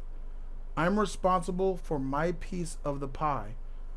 I've got to take my budget back. I've got to make my budget back. I'll be very happy with that. Yeah, that you don't say. Even more. That I That's don't like. even more arrogant. That I don't. No. That tells me you don't care. He's talking like a director, not a studio head. Yeah. My movie just got to make its budget. Are you not a runner of the DCU? Are you not the Feige of DC? You don't think like that. You're thinking selfishly. You was. This nigga's a madman. This nigga's a madman. Nazi. He only cares if his shit does good. He don't give a freak about that's the what other it's shit. coming across. See, now that's the dark side. Let's say the Superman movie is effective or not effective, or Supergirl does more. I could see him being petty. If Superman make $1 billion, No, man, you told he's about to really arrogance gonna really go up to shit, bro. Why take the job? What is happening? What am I reading? This is not that deep, please. Mousin, how could you say this? Mousin, how? Read this. Reset. Keon, please read that. I hate it when there's freaking articles and it's going on about all the problems and blah, blah, blah, blah, blah. That means even more pressure on James Gunn and Superman. I'm like, guys, I'm not responsible for all that. I'm responsible for my piece of the pie. I got to make my budget back, and I'll be very happy with that. Is that his job in the DCU? So, guys, in DC. English, if the Superman budget was $200 million, layman terms, if he makes $300 back, he's satisfied. The movie's a success, according to that statement. So let's add the marketing to it, right? So Superman, I believe Superman, because they said $300 million on marketing, which is crazy, and I'm assuming a $200 million production budget. So that would be $500 million. 550. That's success. When we both know that's a flop and not a failure. Superman, he's saying that he'll be happy with $550 million. That's what he's saying. That ain't enough for the save DC's franchise at all, bro. You need more than that. That ruins the whole business. That's arrogant as fuck. There's some people that are talking trash, but I have to agree with them. This does sound weak. This doesn't sound like a leader. This sounds like a nigga ready to throw a universe under a bus. So long. Hey, James, would you rather Superman be considered mid and the DCU moving on because it has other films that are great? Or would you rather have Superman be beloved but the DCU fails? He's going to say, sign me up for that Superman movie being fire and all this shit flops. Are you okay with that? Nah. Hell no! Your Superman movie makes 1.2, but the Supergirl movie is trash. 400 to 500, and everything after that. But your movie makes 1.2. Are you satisfied? Superman making 1.2? Mm-hmm. And Supergirl making what? 500, 550. Absolutely. Yes, that's amazing. So you have no problem with this statement? How? Supergirl making 550 is amazing. That's a great number. That's not a flop. That's success. I'm pretty sure the budget's around the same. No way. The marketing budget isn't either. They're not marketing Supergirl like Superman. So if she makes her budget back plus $100 million, whatever number that is, that's satisfying to you? That's absolutely. For Supergirl. For Supergirl, absolutely. If Superman makes $750, but Supergirl makes $1 billion, and James Gunn is not as excited. I'll take that because that's more money for DC. Okay, so you win. So what the problem you have with this? Because he doesn't believe that. Okay, that's the problem, nigga. What the freak? Me versus him, nigga. I want what's good for DC. You're an not asshole. just necessarily Superman because I'm a fan. What type of shit is this? If it's up to me, I'm a huge Superman fan. He's part of my identity. I'm willing to have no Superman movie for a decade if it means DC gets to eat for a decade. I don't need a Superman movie for 10 years, nigga. I'll be 55 years old. My kids will have kids, and I'll take that. If that means that all these other heroes come out, people love DC, it's rising, people are like, yeah, motherfuckers is going off on DC, I'll be sitting back proud. Then my moment will come. Here comes God King Xerxes. Superman's coming. That's what a DC fan does. You don't do this biased bullshit. My piece of the pie? You run the pie. All of it. You run the whole pie. You the DC Studios head. You're not James Gunn. He's thinking like James Gunn, the filmmaker. He don't even look at himself as a studio head. No, I don't think he's not looking at himself as a Kevin Feige. I don't think it's gonna hit him yet, unless Superman makes, like, say Superman make $1 billion. That's when it's probably gonna hit him, because that'll be like his big huge film, besides Guardians. So I think if Superman made $1 billion, that's when he'll probably realize, like, oh. But Jody's problem is he should think that way before the movie makes $1 billion. Yeah, I agree with that too. I agree with that too. He should have thought about that when they gave him the keys. As soon as they gave him the keys, he should have thought about that. I ain't gonna lie, they gave the wrong man the job based off of this shit. Just this one article. This told me more than everything. I don't really look at this nigga interviews. Freak his past. Everything I got from this freaking Rolling Stone tells me he's the wrong nigga. They picked the wrong person. He is not saying the right things. This is the worst thing that you could say. And that aligns up. And that explains why there's a freaking 144-page prequel novel for this movie.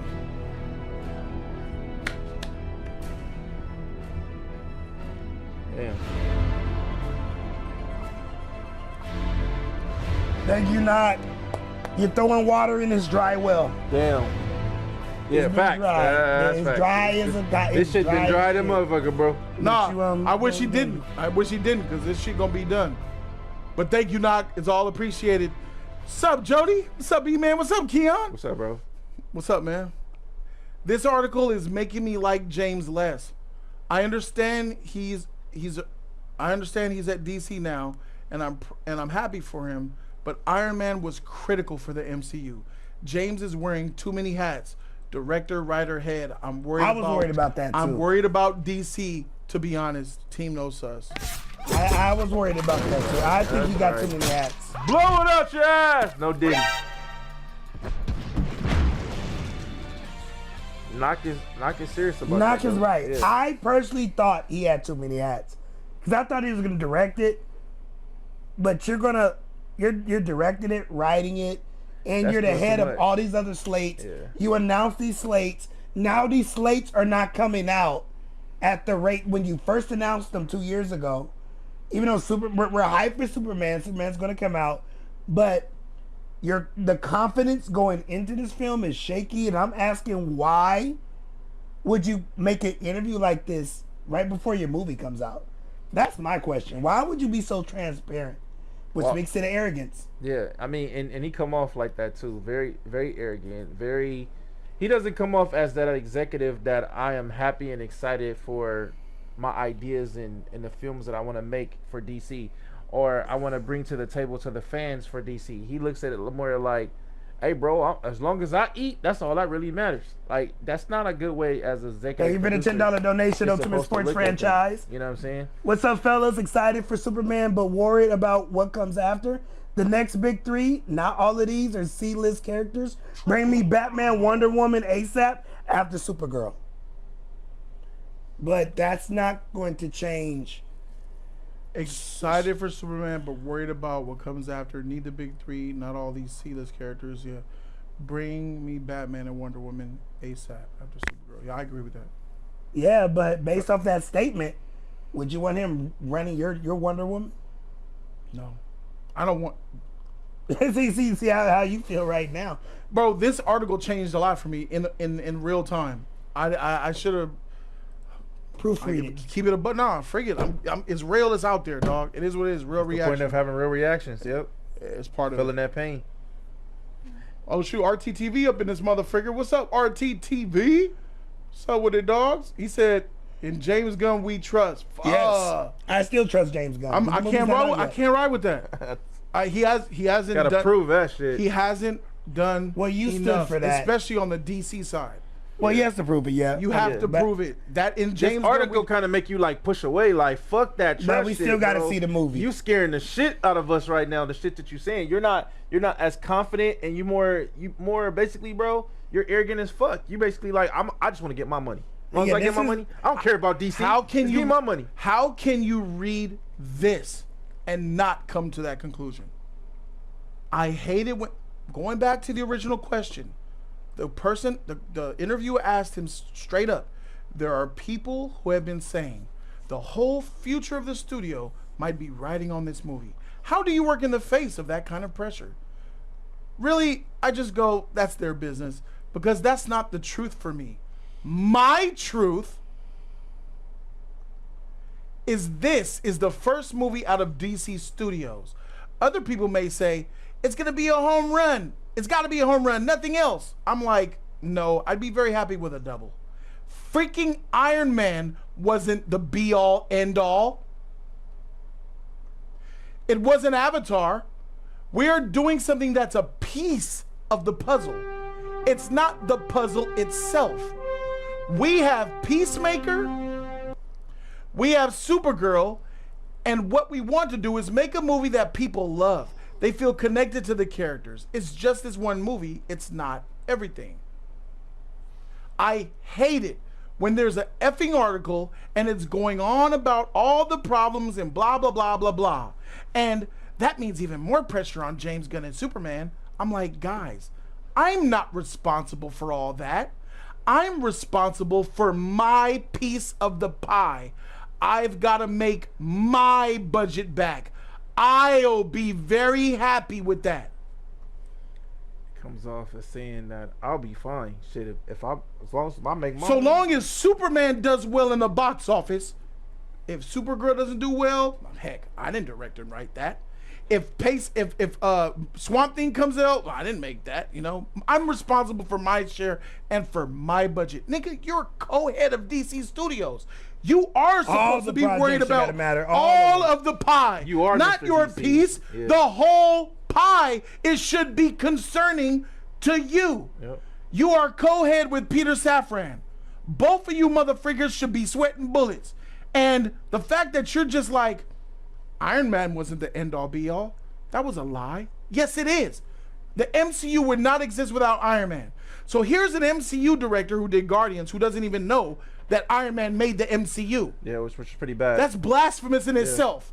Yep. So you cooked me on the MCU side, and now you come on DC saying, nigga, as long as I get my piece of the pie, we're good. You can't side with that shit. I get my check, I'm going. I still trust James Gunn, but I will say this.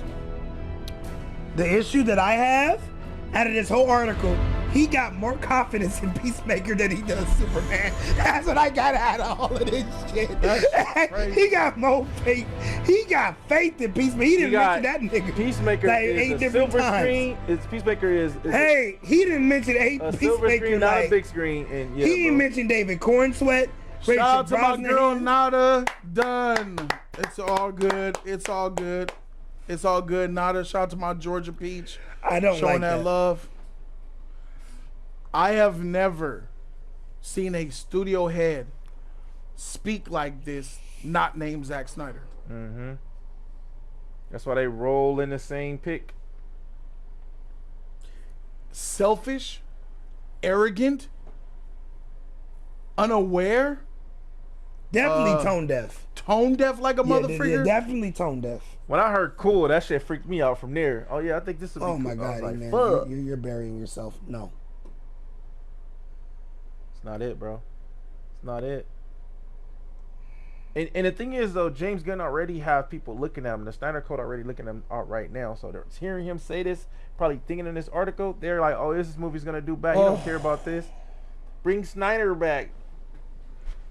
At least he cared. So, yeah.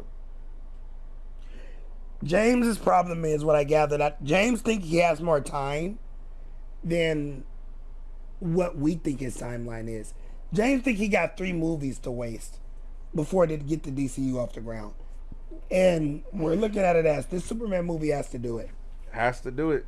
What does this mean? You think we're looking too deeply into these interviews? We did it with the Fantastic Four. Now we're doing it with Superman. Yes, we are doing it because these interviews are what tell the tale. I know Fantastic Four is going to be a fake woke agenda piece of garbage based off of these interviews, and you're going to find out on July 25th. And I'm using the articles in these interviews are the director talking and it candidly about the movie, and I'm saying, what do you mean? And it matters because James Gunn don't do interviews. So the very few interviews that he does, this is the time you got to listen to what he has to say. And he put his foot in his mouth right here too. Out of this 2 years or a year and a half we're doing this promotion, James Gunn maybe did 5 interviews that you can count. Bro, don't lose faith, Jody. We're only 23 days away. Superman will deliver. James Gunn will stick the landing. Here's my problem. I am losing faith. And I'm losing faith in him as a DC studio head. I don't want him running the studio now. Get somebody else. He wants to be a filmmaker. He's talking like a filmmaker. Not a direct, not a big boss. He is being he's being Taika Waititi right now. He's not being Kevin Feige. He's hiding behind Peter Safran. No, what's the other nigga he's working Zaslav. with? Zaslav. I do not want him running DC Studios after reading this. That's just me being honest with you guys. Can he still make a good Superman movie? Yeah, sure. Yeah, Superman, this movie could be lit. It's good, but yeah, for sure. I'm definitely excited to see Superman. Don't get it twisted. But I'm thinking, I think 3 steps ahead. Long term. I'm not in the moment right now, guys. You have to understand how my thinking process. I'm thinking about everything that was said before, about him when he first stepped up. Welcome, I'm James Gunn, head of DC Studios. Here are some of the movies that are going to come out. And he was so eloquent, and he had everything all written down, T's crossed, I's dotted, laying down, Waller, Lantern, Superman, this, Supergirl, boom, boom. I'm like, all right, that was a studio head talking. But here we are now. He's unraveling everything that he said that day. That was all fluff. Nigga on the teleprompter get credit for that now. Nigga on the teleprompter was like, just read the prompter, James. Because this is no teleprompter. This is him. I'm telling you, James is probably at his house. The person came to see him at his house and is recording everything. Yeah, I got everything you need. Here you go. He probably was barbecuing, keeping it a buck. He's being transparent, but sometimes I think we're still going to get a good film. But I would say going forward, it looks like to me. Don't forget. I'm not ever gonna forget that. I just want my piece of the pie. Yeah. Selfish shit. That's coming across that you're waiting to get this Batman film off. Like it sounds like you're not taking. I just want my piece of the pie. Now that definitely would have. Nigga, you're baking the pie. It's your pie. You're only identifying your piece as Superman. Imagine making chicken, only taking your piece, but leaving the rest uncooked. Y'all still hungry? And James Gunn we trust. Yes, I do. Yes, absolutely. As a filmmaker. Like RTTV. As a filmmaker, you trust him. Yes. As a filmmaker, you trust him. Yes, absolutely. 1,000 times, 10 toes down. How about as a studio head? How's he doing? Terrible. He didn't give me confidence from his first announcement. I told you about that fucking dog. I told you I had an issue with the freaking dog. I had an issue with the rollout. But in James Gunn, I trust. Fuck that. I trust James Gunn. Fuck all that. right. At this time, call in, bring all your shit. I'm ready for the smoke. This is the part of it. This is the part of it. I gotta live up. Now I gotta open phone lines, and I gotta deal with the niggas that make Superman look bad. Now I'm vulnerable, right? Niggas call it Jody. I gotta deal with you about this. James. Is part of having the phone lines, so niggas can call in and cook my shit. First caller. Call from. Who the freak? Caller, you're live with Jody Joe. Talk to me. John, I just wanted to say, welcome to the club, man. It took you a while to get here, but I'm glad you're here. Hold on. We got the lights going off. Somebody donated. Yeah, we can't hear you, Carl. It's my dog, Knock Shadow, with the Spider-Man 3 black suit on deck. All right, he's flexing on me now. Hey, enjoy this. Enjoy this. Spider-Man, yeah. Sony's still trash. Nah, this is what it's for. Because when you talk like I do, when you talk with such confidence and vigor, and when you F up or when something doesn't look right to your narrative, you got to eat that too. That's what's part of being a man. Knock Shadow says, Keon, I think you're right with this faith in Peacemaker. I think that's because the goofy Peacemaker and the Suicide Squad is in his wheelhouse, where he's making Superman different. James seems oblivious to what DC needs and the bad history it has with the audience. That's facts. He's not lying about that. And He's talking to you. Yeah. No, I agree with that. No, I agree. We agree. Hey, birds of a feather think together. Because I do think that. I think he has more faith in the things that he's comfortable with until the Superman movie gets off the ground. I think we're not going to get an authentic James Gunn. Because I don't even think the powers that he says he has, he really has until this movie gets off the ground. That's some good shit. I think whoever's the head of DC, whoever that nigga is, ready to give that shit to, what's that nigga name? Matt Reeves. Matt Reeves. I think that's what they're waiting. Because as soon as Superman don't make its numbers, get ready for that Batman announcement to come out. Caller, please stay on hold. We have another donation that I want to read before I address you. My dog Hosea, my man from New Zealand, shout out to you. He says his piece of the pie is DC. The articles he's referring to state that the future of the entire comic book movie genre rests on this movie. He's saying, nah, I'm just making I Want to Be Beloved. DC rises. That's exactly what he's saying. Mm-hmm. And I'm blown away by that shit. He just blew my shit. My shit blown, nigga. I feel you, dog. And I got this mother. I don't even know who calling me. Who is this in my ear right now about to cook me? Who is this? This is Screen Savvy. Screen Savvy. Oh, an op calls in too. Yep. He been talking shit all night. So he been waiting for this shit. This motherfucker been talking shit in the chat all night, and he slid in. Because of that news, he knows he thinks I'm weak. Trash. Rest in peace to the king. Celebrating the life of Chadwick Boseman now and forever on Jody's Corner. Hold on, Savvy, you're gonna get a chance. I gotta read this dog. Hold up a second, bro. Hold on a second. I'm not looking forward to this conversation. I know. I can see it in your face. Damian Zimmerman. In 5+ years, we got Creature Commandos and a Superman, which might be a bit muddled with too many characters. Next up is a Nightwing and Robin stop motion. That's terrible. This nigga trash for saying that shit. Nightwing and Robin. No, you didn't.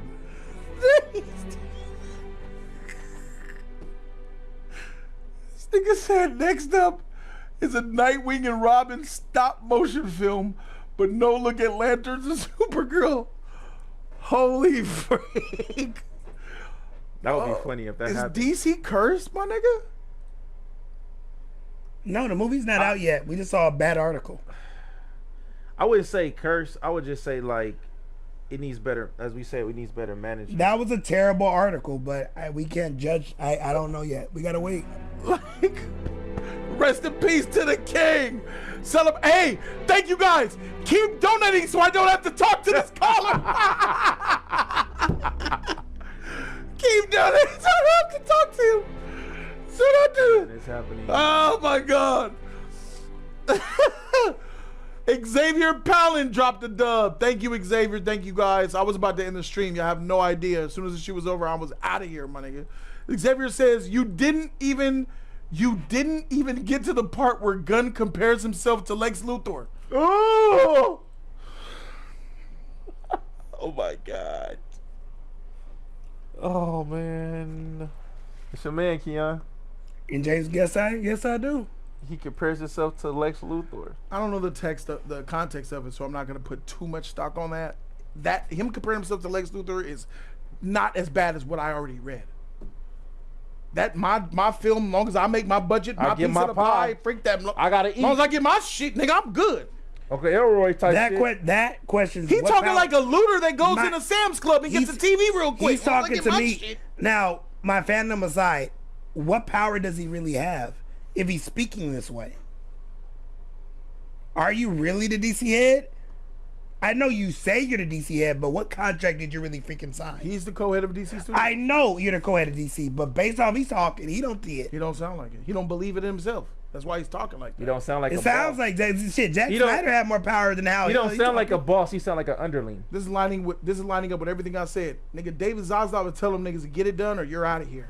It's David Zaslav, bro. He's the one that's telling them niggas what's up. Yeah. That's the real boss.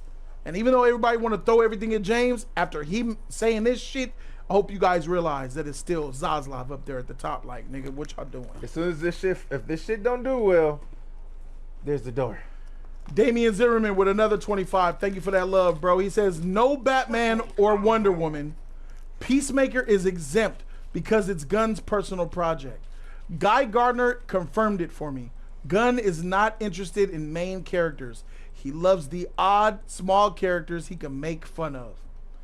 Is that not facts? Yes, that's facts. But he's taking on Superman though, so we'll see what he does. But his historically, James Gunn picks roles for obscure, non-loved, beloved characters no one knows, so he can joke them to hell, no hardcore fan can say doing a good that job. Ain't right. You messing up my character. Correct. James Gunn took this job knowing his own perception, and James didn't do a good job of dispelling people's preconceived notions on that fact. He's not doing himself any favors.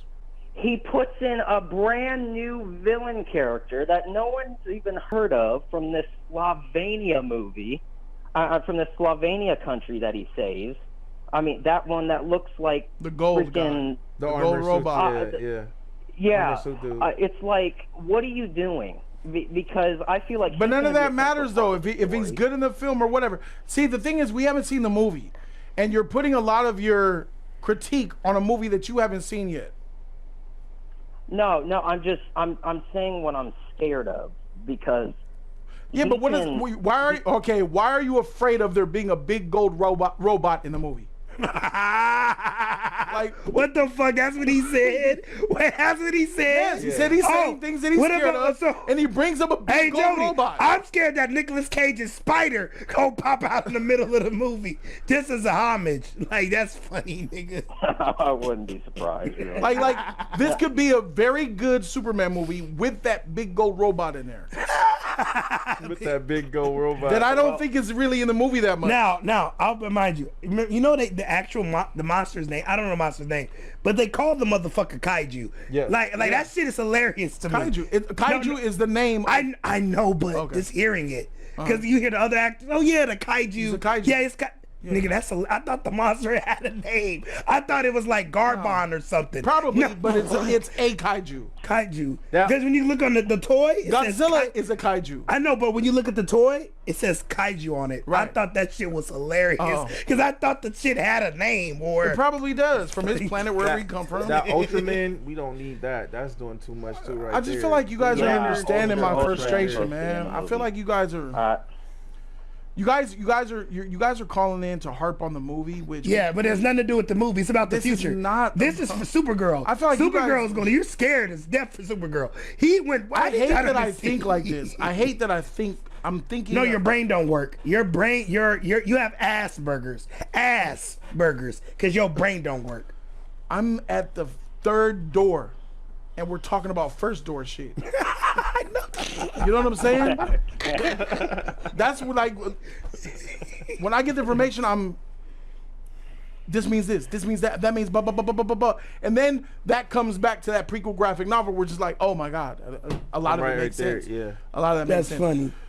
All right, thanks for calling in. I'm gonna finish this article because that's what the mods are telling me that the chat wants. I appreciate you, bro. Thank you.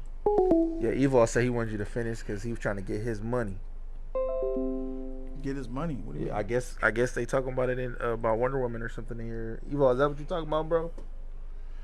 Also, you cannot split planets, is what you're saying? I cannot split planets. Over at Marvel, they've been pretty open about the fact that they realize what's gone wrong over the past few years. They put too much stuff. And longtime Marvel executive producer Louis D'Esposito said that privately to me, I don't even know if it's really their fault. They were under a corporate mandate. Yeah, that wasn't fair. It wasn't right. And it killed them. Okay. Watching that, especially after being involved, are there lessons to be taken on your end? There's no doubt. We have to treat every project as if we're lucky. We don't have the mandate to have a certain amount of movies and TV shows every year. Who put out that news? Was that official DC news, or was it just a lie then? 3 DC TV shows, 3 movies. Didn't they put that shit out? Yeah, I don't even remember the old slate announcement, to be honest with you. Yeah, that was a minute ago. I remember them talking about that. I take it week to week. All right, he's saying we don't have a mandate to have certain movies, TVs out every year. So we're going to put out everything that we think is of the highest quality. We're obviously going to do some good things and some not so good things. But hopefully on an average, everything will be as high quality as possible. Nothing goes before there's a screenplay that I personally am happy with. Question. Sitting at the table, here is a Superman Spider-Man crossover comic book from the 70s. At some point, it feels like it's going to happen in the movies. Yeah, doesn't it? Yeah. Maybe it's 10 years from now. He says, we've talked about it a billion times. That could easily happen, but simultaneous to that, I think it will be interesting. But I also think that people are a little over it. I think people want to see good stories with their superheroes, and that's what matters. And they want to see different types of stories with their superheroes.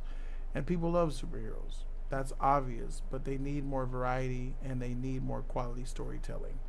And just having Spider-Man and Superman team up isn't going to do if it's shit. So it's got to come from a real place, and it's really hard to make that work. I agree with that part. I'm starting to despise it. I love the zesty pictures, nigga. The nigga was like this. Then the nigga's like this. Hey, Jody, can you do a Vogue photo? Just like this. Yo, shit like this. I just have your depression like this. Like this. This is coming off as a boss, but I'm arrogant as shit. I love this, by the way. This is good. Narcissist, like, yeah. I love the picture. But, yeah. I'm the one you want. Yeah, come look at me. He said, I did Superman because I love the character and I was excited about writing that movie. If I were to write a Superman versus Spider-Man movie, it's a concept I'm going to be like, oh yeah, this could be a great film. Or am I doing it because, oh yeah, people want to see Superman and Spider-Man team up? For me, it would have to be, if we ever did that, it would have to be under someone who thought it was going to be awesome and thought it wasn't just a cash grab, because I'm just not into that. I don't want to see that movie. Question. With this movie, you have people actively rooting against you because they're fans of the previous incarnation of Superman and DC, Zack Snyder's. Fake surprise. He did a fake surprise and says, what? And then he laughed. As you may have heard, I'm trying to think of how to say it best. I don't mind it. I think it's good. I think you don't want to have everybody root for you. You think it's good? I don't mind it. I think it's good. Nigga, well, like, arrogance again. You're speaking once again like you're a filmmaker, not as a studio head. Ann Sarnoff was a Warner Media CEO, and she said they're being toxic, they're not welcome here, and we don't want them here. Other studio heads, Alan Horn, Mark Greenblatt, they came out and vocally as administrative studio heads came out and spoke out against the Snyder cult because they were being toxic. And there was no place for them in the fandom. Yet here you are saying, I don't mind it. I think it's good. I think it's good. Having the Snyder cult around, I think it's good. For a competition, that's insane. I think you don't want to have everybody rooting for you, and I have an actor who reads everything online.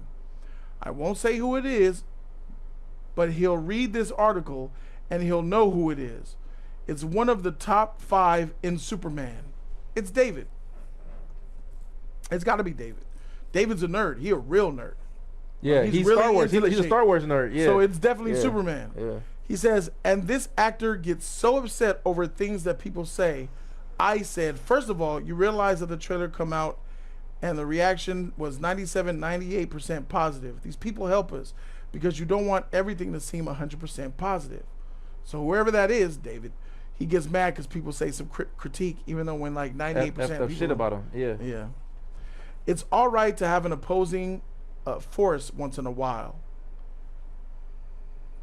You're minimizing the shit that they did over a decade.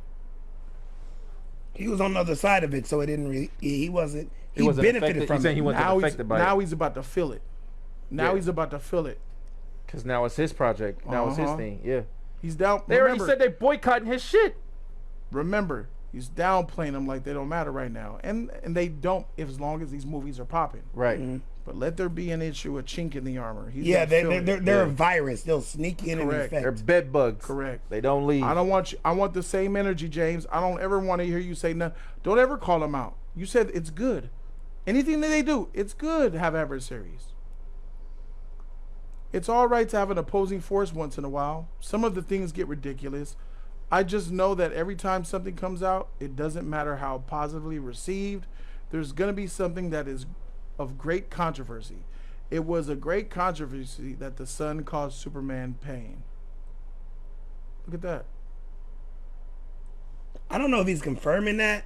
That's the take that I took. You were against it.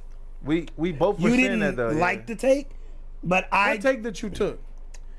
That the rapid healing and the sun rapidly healing him at that concentrated dosage. He was in pain when his bones were snapping back in place. I don't think that's what he's saying right here. I think that he's agreeing with what I said.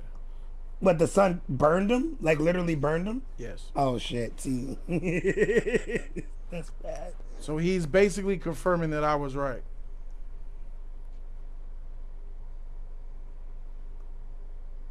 Mm. 40,000 degrees. He said that he's weaker. He's not the OP Superman we know. No, right. He's not. No, he's not. That lines up with the fact that the sun was burning him. That's still a problem, though. He should be powerful and strong as hell. He shouldn't be. That sun should not be hurting him at all, even if being injured or not. And to the power of Superman is whack, bro. I understand you want to make him lovable and caring with the kids, but he could still be that. Christopher Reeve still was loving and caring, and he still was OP. He still was powerful. Kids could still walk up to him. Oh, Superman, give him a hug. People can say, oh, hi to families and still be strong. He's not that strong. That's a problem, your bro. arms is the same color as your shirt. Evil, how am I about to eat crow? How am I about to eat crow? Let me know, Evil. Tell me. I'm blacker than you. Yeah. Oh. That's dirt. Fuck. Right, probably it's right here. But that's not what was happening. That is bone snapping back together, right? Oh, the question is that. It's like when I see what he meant. That's how I took it. I mean, it's like when a doctor resets your bone, you scream, but it doesn't effing matter, because is that really a controversy? Is that really something that you're upset about?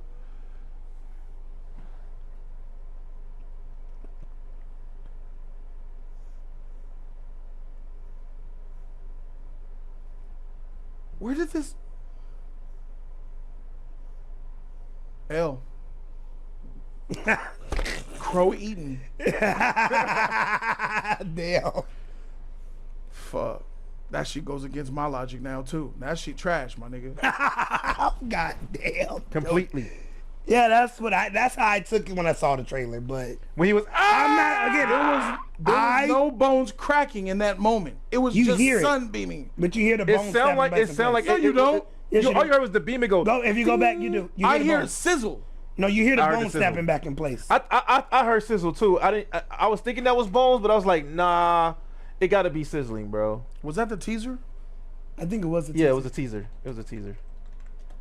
I see what he meant by that shit. That shit came right after. Sneak peek, they say. Sneak. Oh yeah, it was the extended sneak peek. Yep.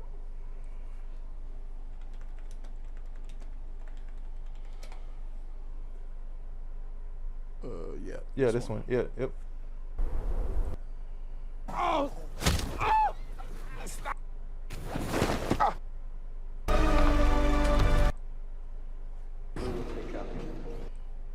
bones? Damage to bladder, kidney, large intestine, lungs. With a healthy dose of yellow sun, we'll have you up and at 'em in no time. Level 4? 292 times Saharan prime, please, one.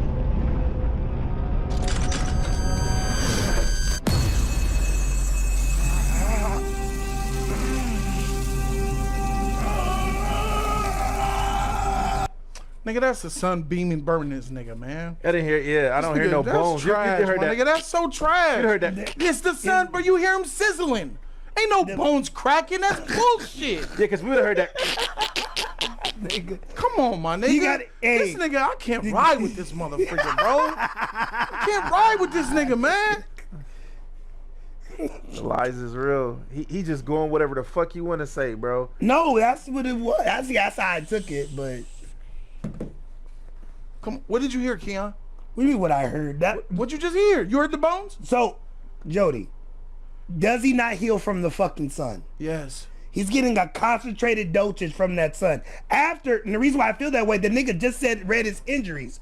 This broke, arms broke, bladder broke, all Bladder, he getting organs, concentrated. organs All that too. is joke. And then Yes. all that shit is like clapping in play. That's what I'm getting out of that. You don't feel when you, and then I'm going back to the healing. You don't feel when your bladder heals. It just heals over time. There's no pain from it. Now, if immediate healing, you would, like cauterizing a wound. How do you know that? We Oh don't my heal God! It makes We don't heal immediately. You're We using heal your slowly. You're using your By cartoon taking brain time. to connect the two. So things. he has rapid healing. It's basically me and E-Man walking to a room. You hear a gunshot. You're falling into the bullshit that I won't dive into. Okay, I'm in there. all I'm right. swimming in it. You He said bought you me heard with the it. bones. Did you hear bones? Sounds like it to me. What the fuck did you? Sound like it to me. Nah. All right, bro. It's all good. Hey, I heard sizzling too, bro. It just sound like no bones crack. Is the actor your lead David Cornswet? It's 100% not David. David Superman. He's not a normal person. I guess they're asking about who's the guy that reads all the stuff. Okay. Oh, she's trying to Lies, face, my nigga. done face Fuck. on it. Yeah. I don't trust none of this shit. What was your way into Lex Luthor? I really understand Lex. I feel like I relate to Lex way more than I wish I did. But for me, Lex looks at Superman like artists look at AI. He's the world's greatest man in so many ways. He's done these unparalleled things, and yet you got a guy who comes in who's done nothing to deserve the ability to fly and to smash down buildings, and he's also extraordinarily handsome too. And all of a sudden, that's all the world is talking about. And that sort of obsession with being replaced, with your gifts not being passed over, is what drives Lex. I relate to everything he does. He's just meaner than I am. I had to stop creating so that people would like me. Do you know what you're writing next? Yeah, probably. I know what I'm writing right now. And it's a DC film? Yeah, nothing yet. I'm just getting into it. I really have a hard time writing when I'm in the last stages of post-production, which is when we're almost done, but I really have a hard time. I traditionally start heavily writing the day whatever my last movie comes out. I write treatments first, blah, blah, blah. Question, you once said that the fact that Robert Pattinson's Batman is not in the universe was Matt Reeves' choice. Does that mean if it were up to you, you would have just pulled that into your universe? It would be a consideration. We'd have to think about it. It's not like we've ever discussed it. We've never discussed it, okay? Question, it's interesting. Your answer is much more present tense than I expected, as if it's an ongoing possibility. No, I don't. Batman's my biggest issue in all of DC right now, personally, and it's not. I'm not writing Batman. I am working with the director of Batman and trying to get it right because he's incredibly important to DC, as is Wonder Woman. So outside of the stuff that I'm doing in the projects that are actively going, our two priorities are finishing out Wonder Woman and our Batman scripts. The Batman script is called Batman Brave and the Bold. Right now. Right now? Yeah, right now. So it's probably going to be... It's probably going to change like the rest of them. Yeah. So he said that the priority is Wonder Woman and Batman scripts getting done, which we'll see what happens with that. But even if it's not going to look good for Wonder Woman, she's years away. question, in the broadest sense, what needs to be figured out to make those two properties work? Batman in this universe. Batman has to have a reason for existing, right? So Batman just can't be, oh, we're making a Batman movie because Batman's the biggest character in all of Warner Brothers, which he is. But because there's a need for him in the DCU, and a need that's not exactly the same as Matt's Batman, but yet he's not a campy Batman. I'm not interested in that. I'm not interested in a funny, campy Batman, really. So we're dealing with that. I think I have a way in, by the way. I think I really know what it is. I'm just dealing with the writer to make sure that we can make it a reality. How about Wonder Woman? Similar. Here's some Cap. Get ready for Cap, guys. Similar. Wonder Woman, I think, is actually easier for me because there haven't been so many portrayals of Wonder Woman. Definitely not in the movies, but really anywhere that there have been of Batman. Every single Batman story has been told. It seems like half of the comics that have come out over DC over the past 30 years have Batman in them. He's the most famous superhero in the world and the most popular superhero in the world, and people love him because he's interesting, and also having so much of him out there can also make him boring. So how do you create that property that's fun to watch? This nigga took a Wonder Woman question and made it about Batman. Batman's his favorite character. I figured he said it when he first took the job. He said Batman is my favorite character? He said that. Batman's always been his favorite character. That sounds like some Snyder shit. Asked him directly about Wonder Woman. I think it's easier for me because Batman... And flipped the whole script. He wants to write a Batman movie, but he couldn't because of Reeves. There's nothing on Wonder Woman. He got nothing to say. Because he don't got nothing in the tank. It's in development. Yep. Wait. Hey, send it. Hey. In development. I should really clear this up. Is there still a non-zero chance that Matt's Batman will get sucked into your universe? He paused for a long time. He says, I would never say zero because you just never know. But it's not likely. It's not likely at all. I'll also say Batman Part 2 is not canceled. That's the other thing I hear all the time. That Batman 2 is canceled. It's not canceled. We don't have a script. Matt's slow. Let him take his time. Let him do what he's doing. God, people are mean. Let him do his thing, man. That's shade right there, bro. That's fucking shade right there. Oh, like, shit. Fuck you, Matt. You ain't shit anyway type shit. So there is a fight between them two niggas. Yeah, they beefing. It's some issues going on with that. Cause Matt wants your job, son. But the thing is, though, as a studio head, you shouldn't be saying James don't like that. Matt has that job. Yeah, he wants I think if he had Batman, he wouldn't write this Superman shit. He'll be on Batman, let somebody else write it. Based on how he talks. I told y'all he don't like. He's threatened by the fact that Matt got that deal. Yeah, whatever deal that is, he can't fire him. James can't fire him. He don't like that. He ain't got that power. And I feel like that's the only time he was just honest right now. Yep. Yeah. In this whole interview, the most honest he was when that inner hate. When he talks about Batman. Anytime he talks about Batman. Talking about Matt Reeves. Oh, yeah, Matt Reeves Batman. Yeah. Yes. Any chance he has to try to make him look bad, he'll do it. He'll do it no matter what. Yep. It's not canceled. That's the other thing I hate. I hear it all the time. Batman 2 is canceled. It's not canceled. We don't have a script. Matt's slow. Let him take his time. Let him do what he's doing. God, people are mean. Let him do his thing, man.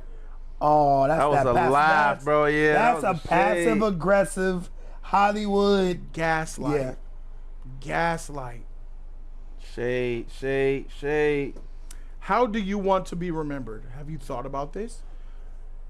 I don't give a shit. I believe that. That's cap. That's cap. That's fucking cap. That's cap. I believe that. You know you want to believe that. I believe that. Because you suck his cock. I don't think he cares. Yes, he does. He's full of care. He's full of care. He just said, I only care about my piece of the pie as long as my movie makes its money back. And you don't think he cares about how people see him? Okay. How would you like to be remembered? I don't give a shit. he's not trying to appease anybody. If DC fucks up after this, he will be fine. He will go back to Marvel. That has nothing to do with that question. How do you want to be remembered? I don't think he cares. I don't give a shit. All right, that's you're full of shit, just like him. Then I believe him when he says I don't give a shit. I don't think that's he cares. cap. Yeah, I don't believe that shit. Yeah. He's come off very arrogant, a person that don't give a, let's say he don't give a fuck and all that. But type of shit, if bro. he cares he's like lying. you say, if he cares like you say he did, then he'll move differently. That's another. Another executive shit where I'm not gonna say too much about this. I'm just gonna pretend like I don't care about the legacy shit. I'm just more humble. That's bullshit. It really is. It really is. I don't even want to read that. Do I read this shit? I don't even. Let's go to the next As one. soon as I don't give a shit, it's all lies. Right. I believe you. I'm good with the lies. Yeah, right. And I believe all of it. So I go think to the that's next the end one. of it. That's it. Oh, that's it. See, that's it. That's it. So I don't even want to read it. I'm lying. Now read this. I'm good. I'm good. Hey, don't forget. Make sure I could probably pull it up. Let me see. This stream did not go the way that I thought. Jody's crushed.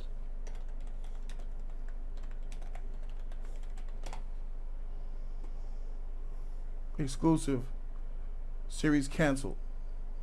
We got some breaking exclusive DC news coming y'all way. I'm Jody Joe. Thank you guys so very much for being here. And this is going to be an exclusive, another DC exclusive. You know this YouTuber? On Jody's Corner. Gracias por ver la esquina de Jody. Thank you for watching Jody's Corner. I seen him time to time. I seen him one time in the street, bro. He ran like a little bitch. He fat. But that's not what I'm here talking about today. Today is the Why people give him money? that is He happening. fat. Like I said, the ups and downs are real. I don't get it. And based off sources that are close to me that I trust, it's letting me know that budgets are starting to get slashed at DC. Budget cuts have hit the DCU, and some of the movies and some of the shows that they wanted to put out probably will be affected by these budget cuts. And one of the shows that is gone is Waller. That's what I'm hearing. It's gone. The Amanda Waller TV series that some of us was waiting for, but some of us were also confused. That was 2 years ago. Has Waller come out? Nope. But it's in develop. Wait, I'm sorry. James' response was, bullshit. It's being written by this writer. In development, yeah. Where? When? That wasn't How? an answer. Yeah. Just like when they talked about the CGI in the face. Oh, bullshit. There's one that's 100% David. But you ain't talking about the CG, but that cape is clearly CG. You didn't bring master with the words.